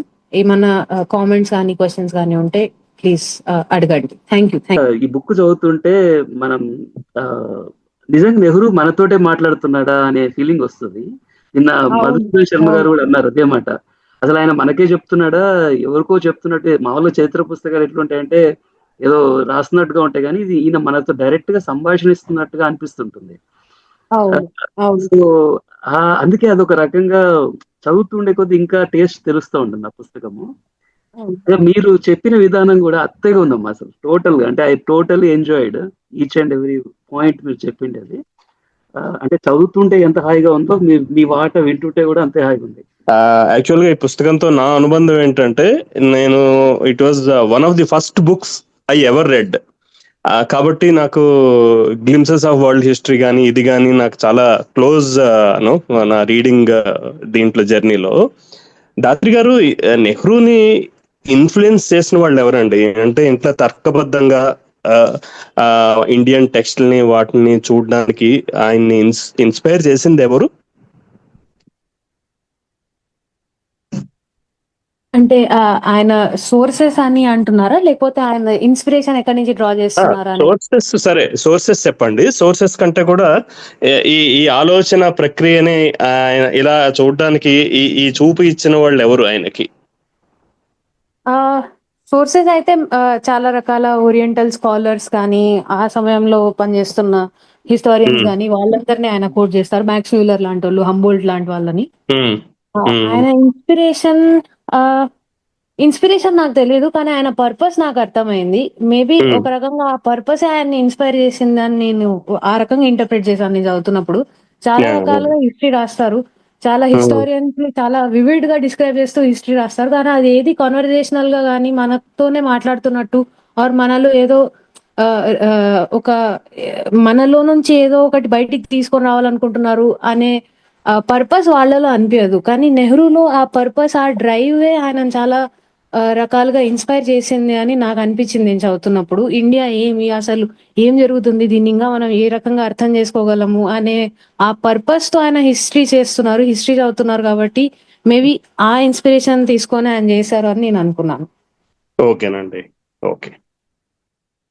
బ్రిటిష్ వాళ్ళు వచ్చేసి చరిత్రను, భారతదేశ చరిత్రలో కొంత దాన్ని కలగాపులగం చేస్తే వాళ్ళు ఇష్టపడినట్టుగా రాసుకుంటూ వస్తే అది కొంత ఆయనకు బాధేస్తుంది ఒకటి. తర్వాత ఆయన 1944లో అహ్మద్నగర్ కోర్టులో బ్రిటిష్ వాళ్ళని జైల్లో వేసినప్పుడు ఆయనతో పాటు ఉన్నారు కొంతమంది కొలీగ్స్. మౌలానా అబుల్ కలాం ఆజాద్, గోవింద్ వల్లభ్ పంత్, నరేంద్ర దేవ, ఆసఫ్ అలీ, వీళ్ళంతా ఇంకొక 10 మంది తప్పైనేస్తున్నారు. వీళ్ళంతా చాలా ఫ్రీక్వెంట్ గా కలుసుకునే వాళ్ళు అంటే మనకి ఈ విధంగా జైల్లో వేశారు కదా, ఈ బ్రిటిష్ వాళ్ళు ఏంటంటే చరిత్రను, మన భారతదేశ చరిత్రను ఈ విధంగా చెప్తున్నారు, మనమేనా చేస్తే బాగుంటుందని చెప్పేసి వాళ్ళ మధ్య ఒక డిస్కషన్ జరిగింది. ఆ డిస్కషన్ జరగడం వల్ల ఏమైందంటే నెహ్రూ గారికి మన భారతదేశ చరిత్రను మనం అంతకుముందు చదువుకున్న పుస్తకాలను అనుసరించి, ఇంకున్న పుస్తకాలను సేకరించి 1944 ఏప్రిల్ నుంచి జూన్, జూలై వరకు ఈ మధ్య కాలంలో వచ్చేసి దాని యొక్క గ్రంథ రచనను మొదలుపెట్టారు. దాదాపు 44 నుంచి ఆయన 46 వరకు జైల్లో ఉన్నారు. ఆ పీరియడ్ లో వచ్చేసి గ్రంథ రచన పూర్తి చేశారు. దాని ముఖ్యంగా వీళ్ళ మధ్య జరిగినటువంటి డిస్కషన్స్, అతను ఆజాద్, గోవింద్ వల్లభ్ పంత్, చాలా మంది జరిగినటువంటి డిస్కషన్స్, వాళ్ళు చెప్పిన అభిప్రాయాలు మొత్తం క్రోడీకరించి ఇదంతా రాసుకుంటూ వచ్చారు. ఇది దాని బ్యాక్గ్రౌండ్ అనమాట. ఆయన అంతవరకు చాలా పుస్తకాలు చదివినాడు కాబట్టి ఇవన్నీ రాసుకుంటూ వచ్చారు. ది డిస్కవరీ ఆఫ్ ఇండియా అనేది ఆ విధంగా తయారైంది అనమాట. తీసుకోవాలి. సో దీనికి సంబంధించి ఆయన దాంట్లో చాలా విషయాలు చెప్పుకొచ్చాడు. నా టాపిక్ కూడా ఒకటి ఉంది నెక్స్ట్ సండే. జవహర్లాల్ నెహ్రూ చెప్పినటువంటి సైంటిఫిక్ టెంపర్మెంట్ అనేది అసలు ఐడియా ఎందుకు ఆయనకు వచ్చింది, అది భారతదేశాన్ని ఎలా మార్చింది అనేది కూడా నేను నెక్స్ట్ సండే నేను చెప్తాను. Thank you very much. Thank you. Thank you Kalesh అన్న. నిజం, మీరు చెప్పిండే పార్ట్ మనకు 4th దాంట్లో వస్తుంది. మధుసూదన్ శర్మ గారు ఆయన ఫస్ట్ ప్రశ్న వేస్తాడు, అసలు ఎందుకు అంటే బ్రిటిషర్స్ మీద భారతీయులకు ఏదన్నా అసంతృప్తి ఉంది అని అంటే అది కేవలము వాళ్ళు చరిత్రను రాసిన విధానమే అని చెప్తారనమాట. అక్కడి నుంచి స్టార్ట్ అవుతుంది 4th part. So that's maybe that is a inspiration as you said. That is correct. Thank you అన్న. ధాత్రి గారు చాలా బాగా ప్రజెంట్ చేశారు ఇష్యూని. చాలా స్కాలర్లీ ప్రజెంటేషన్ అనొచ్చు. బాగా స్టడీ చేసి ఇచ్చిన ప్రజెంటేషన్ అది. ఈ రోజున ఇండియాని రీడిస్కవర్ చేయాల్సినటువంటి స్టేజ్లో మనం ఉన్నాం. అందుకని ఈ టైంలో డిస్కవరీ ఆఫ్ ఇండియా గురించి చర్చ పెట్టడం అనేది, ప్రజెంట్ చేయడం అనేది చాలా మంచి పని ఎసెన్స్ గ్రూప్ వాడు చేస్తున్నది. వారిని అభినందిస్తున్నాను. అయితే ఇక్కడ ఏంటంటే నెహ్రూ 1944 నాటికి ఆయనకు అందుబాటులో ఉన్నటువంటి వనరులని ఉపయోగించుకుంటూ రాసినప్పటికీ ఒక చక్కటి ఫ్రేమ్ని ఇవ్వగలిగారు. అది ఇందులో మనం గమనించాల్సినటువంటి విషయం. అంత బిజీ పొలిటికల్ లైఫ్లో ఉండి కూడా ఈ పుస్తకం రాయడం అనేది కూడా ఇంకో గొప్ప విషయం అది. ఇప్పుడైతే నెహ్రూ చర్చించినటువంటి విషయాలు కానీ ప్రజెంట్ చేసిన విషయాల్లో అధ్యయనం, పరిశోధన ఇన్నేళ్లలో చాలా ముందుకు వెళ్ళాయి. అంటే ఇంకా అప్పటికి ఒక రకంగా ప్రాథమిక అవగాహన లాంటిదే అనొచ్చు. అలాగని పూర్తిగా ప్రాథమికము కాదు, చాలా ముందుకు వెళ్ళడం నెహ్రూ విషయాలు చర్చించడంలో. అందులో డైవర్సిటీ గురించి చక్కని చిత్రం ఇవ్వగలిగారు. ధాత్రి గారు కూడా దాన్ని బాగా విపులీకరించారు. అలాగే చరిత్ర దృష్టి లేకపోవడం గురించి నెహ్రూ మాట్లాడింది చాలా నిజం. అది మనకి అటు సుమేరియన్, మెసోపొటేమియన్, తర్వాత ఈజిప్ట్ నాగరికతల్లో కూడా చరిత్ర దృష్టి ఉంది. మన సమకాలీనంగా మనం హరప్పా నాగరికత ఉన్నప్పటికీ కూడా మనకి చరిత్ర దృష్టి ఎందుకు లేకపోవడం అనేది పెద్ద క్వశ్చన్ మార్క్ అది. అందుకనే ఆయన అన్నట్టుగా వేదాలు, ఇతిహాసాలు, పురాణాలు వీటిల్లోంచి మనం చరిత్రని పిండి తీయాల్సిన పరిస్థితి వచ్చింది. ఇది చాలా కష్టం. ఎందుకంటే నేను ఇప్పుడు ప్రస్తుతం అదే పరిస్థితిని అనుభవిస్తున్నాను కదా, ఖచ్చితంగా చెప్పగలను. అది మహాభారతంలోంచి చరిత్రను పిండడం ఎంత కష్టమో ఇప్పుడు నాకు బాగా తెలిసి వస్తుంది. అలాగే ఇంకొకటి ఏంటంటే నేను బహుశా సవరించుకోవాల్సినటువంటి విషయం, హరప్పన్ నాగరికత వివిధ వాతావరణ పరిస్థితులు వీటి కారణంగా పతనమైన 1000 ఏళ్లకు వచ్చారని చెప్పి అన్నారు అని నెహ్రూ అభిప్రాయపడినట్టు కనిపిస్తుంది. కానీ 1000 ఏళ్లకి ముందే వచ్చారు ఆర్యులు. According to early Indians Tony Joseph పుస్తకం ప్రకారం అయితే 2000 BC నాటికే ఆర్యన్ మైగ్రేషను దశల వారీగా మొదలైంది. ఆ తర్వాత 1900 BC దాకా కూడా హరప్పన్ నాగరికత ఉంది. యాక్చువల్గా అది మెచ్యూర్ సివిలైజేషన్ అని కూడా అతను టోనీ జోసెఫ్ రాస్తాడు. అంటే ఇటువంటివి చిన్న చిన్న సవరణలు అవసరం అవుతాయి. మొత్తం మీద ఇది మంచి ప్రజెంటేషను, మంచి టాపిక్ మీరు తీసుకున్నది. ఈ రోజు చాలా అవసరమైనటువంటి టాపిక్. అంచేత నెహ్రూ 1944లో నెహ్రూ విజన్, నెహ్రూ ఒక ఫ్యూచర్ ప్రైమ్ మినిస్టర్గా భారతదేశాన్ని ఎలా విజువలైజ్ చేశాడు అనేది ఇప్పుడు తెలుసుకోవడం చాలా అవసరం. ఇప్పుడు ఈ రోజున ప్రత్యేకించి ఆ విజన్ మనకి అవసరమైన సంగతి చాలా స్పష్టంగా క్లియర్గా అర్థమవుతుంది. దురదృష్టం ఏంటంటే మన ఫస్ట్ ప్రైమ్ మినిస్టర్ అంటే భారతదేశం స్వాతంత్రం పొంది ఒక కీలకమైన చారిత్రకమైన మలుపు తిరుగుతున్నటువంటి దశలో ఇటువంటి ఒక పుస్తకం రాయగలిగినటువంటి ఒక పండితుడు ప్రైమ్ మినిస్టర్ అయ్యాడు. కాబట్టి నెహ్రూ భారతానికి ఇప్పటి భారతానికి భవిష్యత్తులో ఉండేటటువంటి దృశ్యంలో ఎలాంటి మార్పు వస్తుందో మనం తేలిగ్గా ఊహించుకోవచ్చు. అంచేత ఒక గొప్ప వైజ్ఞానిక దశ నుంచి అజ్ఞాన దశలోకి దేశం పయనిస్తున్నటువంటి టైంలో ఇది గుర్తు చేసుకోవడం, దీని గురించి మాట్లాడుకోవడం, నెహ్రూ పుస్తకం గురించి చాలా అవసరము. ఇటువంటి అధ్యయనాలు ఇంకా చాలా ముందు జరగవలసిన అవసరం ఉంది. ఇంతకు ముందు ధాత్రి చెప్తూ క్రియేటివ్ మైనారిటీ గురించి చాలా బాగా చెప్పారు అమ్మాయి. నాకు ఇది కొత్తగా అనిపించింది. ఎందుకంటే ఉపనిషత్తులు వచ్చిన తర్వాత క్రియేటివ్ మైనారిటీకి, తర్వాత మాస్ గా ఉన్నటువంటి మెజారిటీ పీపుల్ కి మధ్యన ఒక ఉండేటువంటి బాండ్ బ్రేక్ అయింది. మైనారిటీకి మెజారిటీ ఉన్న ప్రజలకు మధ్యన బాండ్ చెదిరిపోవడము, అది వీక్ అయిపోవడము అనే దాన్ని అసలు ఉపనిషత్తుల యొక్క ప్రెజెన్స్ అంటే వాటి యొక్క రాక ఎంత ఒక పెద్ద స్కిజం, ఒక అగాధాన్ని సృష్టించింది అనేది నాకు బాగా కొత్తగా అనిపించింది ఒక విషయం. తర్వాత నేను ధాత్రిని కానీ భాస్కరం గారిని నేను అడగాలి అనుకుంటున్నాను ఏంటంటే, ధాత్రి ఇందాక చెప్తూ ఇండిపెండెన్స్ వచ్చిన తర్వాత హిస్టరీని సీరియస్ గా తీసుకోవాలి, దాన్ని సైంటిఫిక్ ఎవిడెన్స్ రూపంతో దాన్ని మళ్ళీ రీకన్స్ట్రక్ట్ చేయాలి అని నెహ్రూ గారు అన్నట్టుగా ధాత్రి చెప్పారు. అయితే నిజంగానే అది జరిగిందా? నాకైతే ఎక్కడ జరిగినట్టు అనిపించలేదు. I wrong.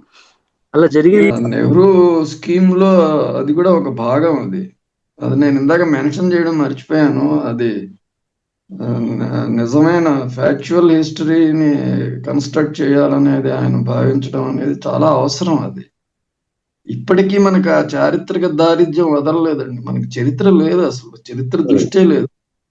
నేను ఒకసారి మీతో ఒకసారి అన్నట్టున్నాను, ఒక ఉస్మానియా యూనివర్సిటీలో English head of the department గా పనిచేసిన ఆయన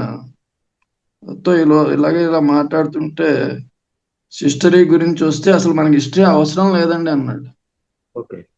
అంటే ఒక యూనివర్సిటీలో పనిచేసి డిపార్ట్మెంట్ హెడ్ గా పనిచేసిన ఒక పండితుడి ఉద్దేశం ఏంటంటే అసలు మనకి హిస్టరీ అక్కర్లేదండి అని. హిస్టరీ మీద చాలా చిన్న చూపు ఉంది.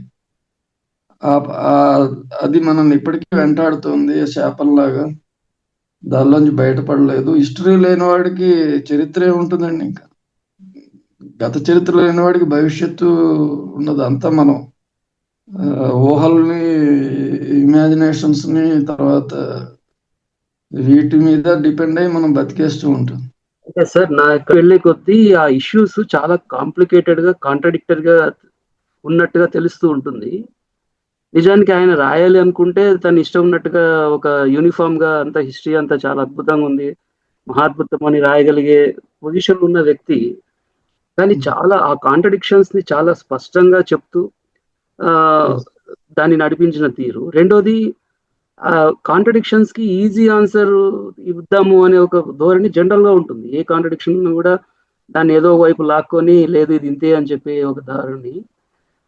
మేబీ ఈ తర్వాత రాసిన హిస్టరీలలో ఈ కాంట్రడిక్షన్స్ కి ఈజీ ఆన్సర్ దొరికేటట్టుగా వచ్చిందా, లేకుంటే సీరియస్ గా ఒక ఎవిడెన్స్ బేస్డ్ గా సైంటిఫిక్ గా ప్రూవ్ జరుగుతూ వచ్చిందా? నాకైతే అది ఐ ఆల్వేస్ ఫీల్ దట్ హిస్టరీలో అంత ఒకళ్ళు ఇద్దరు తప్పిస్తే, ఈవెన్ మనం చదువుతున్నటువంటి టెక్స్ట్ బుక్స్లలో, హిస్టరీ టెక్స్ట్ బుక్స్లలో కూడా హిస్టరీ నిజంగా ఒక పాస్ట్ కి వెళ్లే కొద్దీ పెరిగేటువంటి కాంట్రడిక్షన్స్ ని ఆన్సర్ చేస్తూ ఎవిడెన్స్ బేస్డ్ గా నడుస్తుందా అనేది నా ఒక క్వశ్చన్.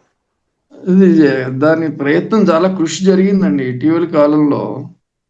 ఇండిపెండెంట్ ఇండియాలో చాలా మంది, ఇప్పుడు ఆర్ఎస్ శర్మ, కోశాంబి గాని, తర్వాత వీళ్ళంతా కూడా ఆ డైరెక్షన్ లో కృషి చేశారండి. కృషి తప్పకుండా చేశారు. అయితే నేను అన్నట్టుగా హిస్టరీ మీద అసలు మనకి దాని మీద ఖాతరు లేదండి మనకి. హిస్టరీని మనం చాలా చిన్న చూపు చూస్తాం. మోడర్న్ ఇండియన్ హిస్టరీ వరకు సుమిత్ సర్కార్ చాలా మంచి ప్రయత్నం చేశారండి. ఇండియన్ డిస్కవరీ చేయడం సాధ్యమా? ఆ, మనకి అర్థమైందే డిస్కవరీ ఆఫ్ ఇండియానా? ఇవి చాలా పెద్ద పెద్ద ప్రశ్నలు ఇవన్నీ. ఇండియా అనేది ఒక చాలా జటిలమైన, మోస్ట్ ప్రాబబ్లీ ప్రపంచ దేశ చరిత్రలో ఇండియా చరిత్ర చాలా జటిలమైనదిగా మిగిలిపోయే అనేక దృష్టాంతాలు మన దేశంలో ఇప్పటికీ అవశేషాలుగా కొనసాగుతున్నాయి. For example caste system it self, ఇది ఎంత జటిలమైందంటే ఈ కుల వ్యవస్థ అనేది మనకి ఈ ప్రెసెంట్ కాంటెక్స్ట్ లోనే అర్థం కాదు. పాస్ట్ వదిలేసేయండి, దాని ఆరిజిన్, ఇవల్యూషన్ ఇవన్నీ వదిలేసి ప్రెసెంట్ కాంటెక్స్ట్ లో క్యాస్ట్ డైనమిక్స్ ఎలా పనిచేస్తున్నది అనేది అర్థం చేసుకోవడమే చాలా కఠినమైంది. బట్ నెహ్రూ లాంటి ఒక గొప్ప స్కాలర్లీ వ్యక్తి, ఒక పొలిటీషియన్ అండ్ సోషియాలజిస్ట్, నువ్వు చాలా చక్కగా అన్నావు. అది actually he's basically is like a sociologist. Aryan migration కానీ, ఆర్యుల వలస కానీ, ఆ తర్వాత జరిగిన పరిణామాలు కానీ, క్యాస్ట్ సిస్టమ్ ని కానీ, ప్రతి ఒక్క విషయం మీద, ఏ ఒక్క విషయం మీద మనకి పూర్తి అవగాహన ఉండదు. Plus at the same time కావాలనుకుంటే ఈ చరిత్రని తలకిందులని మనం చెప్పుకోగలం, డంకా బజాయించి మరీ చెప్పగలం. దానికి కావాలంటే శాస్త్రాన్ని మార్చేయగలం, కొత్త సైన్స్ ని పుట్టించగలం, ఏమైనా చేయగలిగేంత ఒక ఒక I don't know what the correct word to call this kind of activity. I mean ఇది యాంటీ సైన్స్, అంటే సైన్స్ ని సూడో సైన్స్ అనడం కూడా కాదు, యాంటీ సైన్స్ లాంటి ఒక స్థితి ఈరోజు మనం చూడగలుగుతున్నాం. సో ఎస్, ఇండియా చాలా చాలా సార్లు ఇలాంటి తిరోగమన మార్గాలు చేపట్టుంటుంది బహుశా తన హిస్టరీలో. Some of them probably were narrated by all the historians and including Nehru. And I think we will get back onto the rails once again, and then we should remember that probably one day we all commonly agree that this is our past and this is what probably happened for sure. ఖచ్చితంగా ఇవన్నీ జరిగాయి Indian చరిత్రలో అని అందరూ common గా అంగీకరించే కొన్ని points, at least కొన్ని పాయింట్స్ అయినా బుద్ధిజానికి ముందు, బౌద్ధానికి ముందున్నటువంటి ఒక ఇవేవైతే ఉన్నాయో క్రతువులు ఇవి ఉన్నాయి కదా, వాటిని మనం ఏమని పిలుస్తాము? బుద్ధిజానికి ముందుంది హిందూయిజమే అనేది ఒక మాటగా వాదన చేస్తున్నారు. బౌద్ధానికి ముందండి చెప్పండి సార్. మనకి వెస్ట్ ఏషియన్ ఇన్ఫ్లుయెన్స్ మనకి మత తంతులు గాని, మత విశ్వాసాలు ఇవన్నీ మనకి వెస్ట్ ఏషియా నుంచి ఇన్ఫ్లుయెన్సెస్ మన మీద వచ్చాయండి. హరప్ప అప్పటికి మదర్ గాడెస్ వర్షిప్ మాత్రం ఉండేది. అది మదర్ గాడెస్ వర్షిప్ చాలా కాలంగా 50,000 years నుంచి మదర్ గాడెస్ వర్షిప్ ఉంది. అది ఆల్మోస్ట్ ప్రపంచవ్యాప్తంగా అది ఉండేది. ఇక్కడ ఆరియన్ మైగ్రేషన్ కి ముందు ఇక్కడ మన హరప్ప వాటిల్లో కూడా మదర్ గాడెస్ విగ్రహాలే దొరికాయి. అది ఇండిజీనియస్ వర్షిపింగ్ సిస్టమ్స్ అవన్నీ. అప్పటికి బౌద్ధం అనేది ఆరియన్ మైగ్రేషన్ తర్వాత వైదికమైన క్రతువులు వీటి ఇన్ఫ్లుయెన్స్ తో బౌద్ధం వచ్చింది.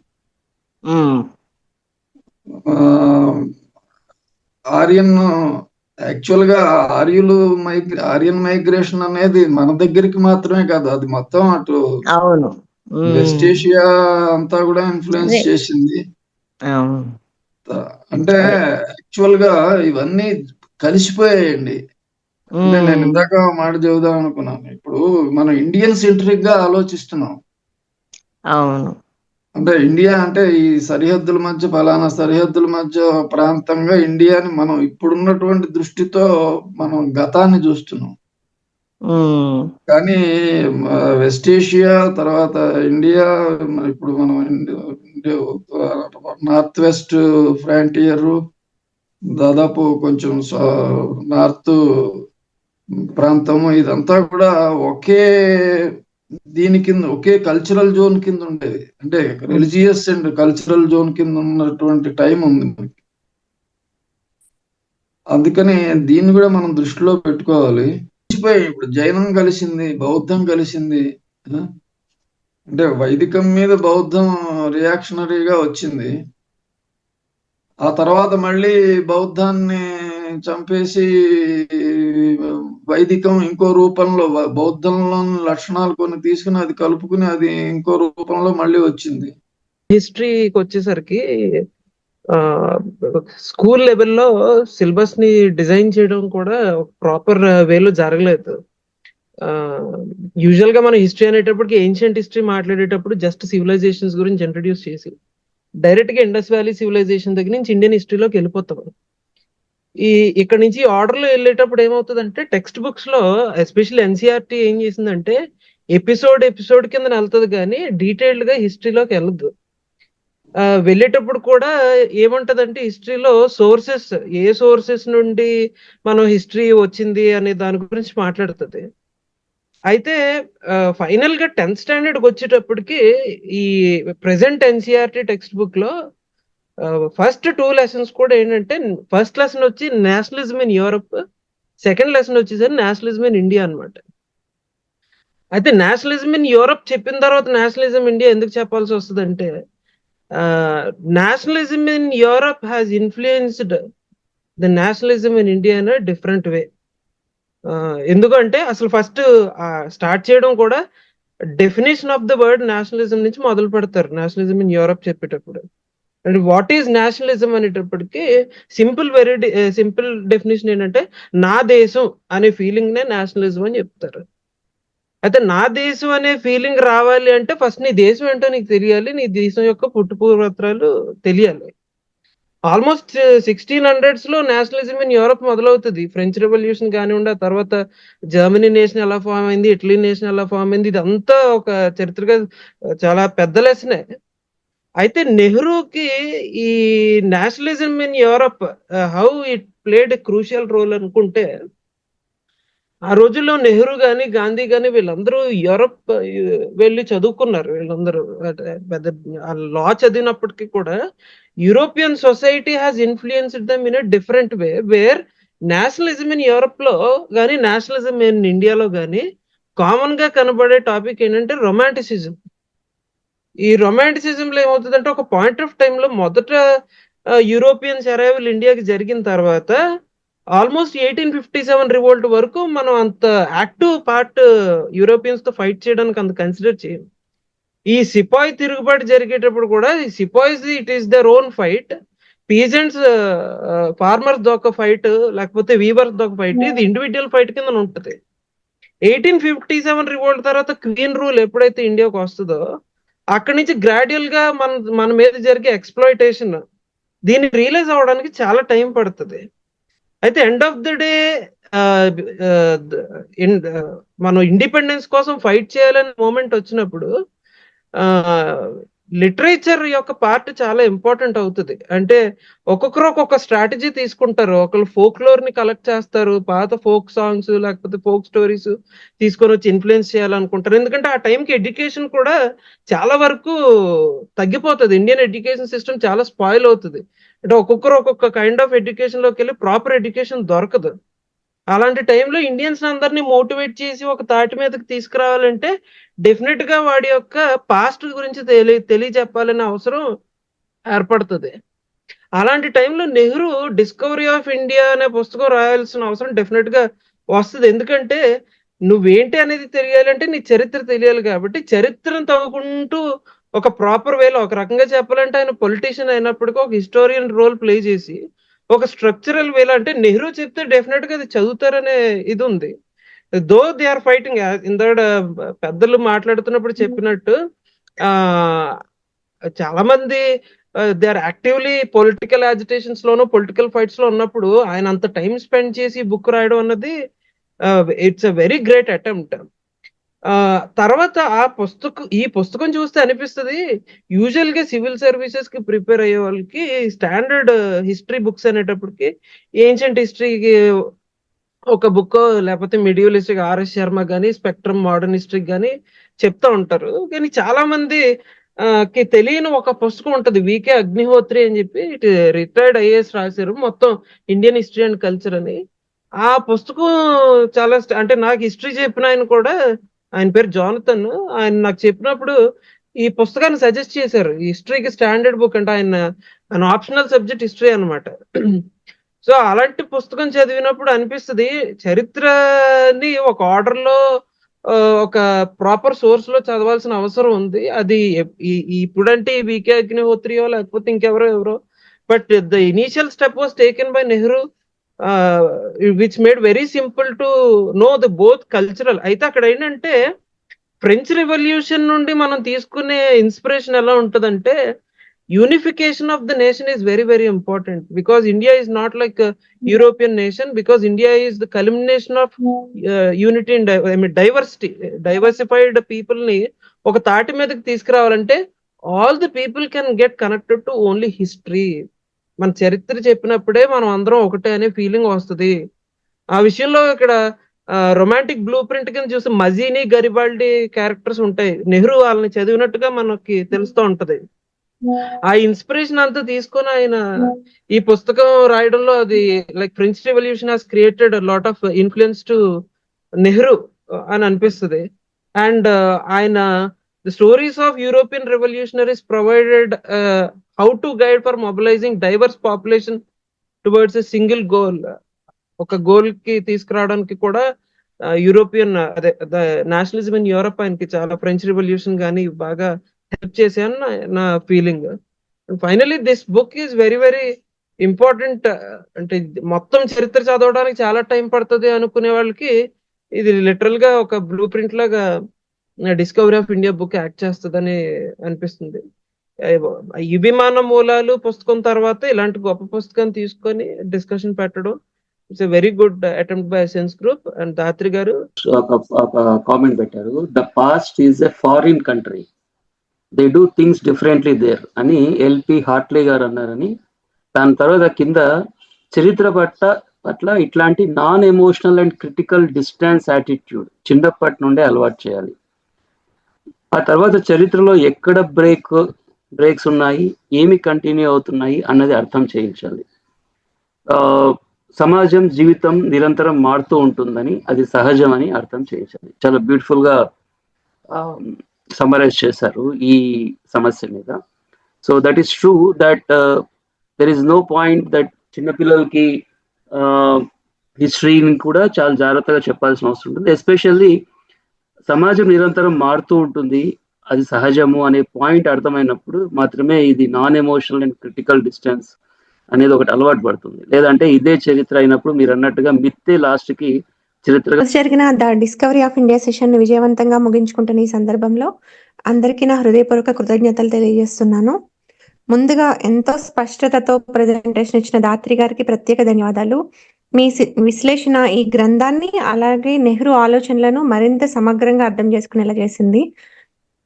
విజయభాస్కర్ గారు చెప్పినట్లు దాత్రి గారి మాటలు నిత్యామైన మాటల్లో ఉన్నాయి. చెప్తున్న విధానంలో నెహ్రూ ఆత్మ పట్టుకున్నారు. విజ్ఞానవంతంగా ప్రాక్టికల్ గా అప్రోచ్ లైవ్లీగా ఉందని కామెంట్ చేశారు విజయభాస్కర్ గారు. That's true. Thank you Dhatri. అలాగే ఈ సెషన్ లో పాల్గొని తమ విలువైన అభిప్రాయాలు పంచుకున్న కోర్మనాథ్ గారు, కల్లూరి భాస్కరం గారు, బుల్సు శ్రీనివాస్ గారు, డాక్టర్ కలేష గారు, రుక్మిణి మ్యామ్, సమీర్, విజయభాస్కర్ గారికి, విరించి గారికి హృదయపూర్వక ధన్యవాదాలు. అలాగే సమ్మరి అందించిన రాజేష్ బైకని గారికి ధన్యవాదాలు. అలాగే ఈ సెషన్ లో పాల్గొన్న ప్రతి ఒక్కరికి మా కృతజ్ఞతలు. మళ్ళీ రేపు సాయంత్రం 7 గంటలకి పార్ట్ 2 ప్రెజెంటేషన్ లో కలుద్దాం. Thank you.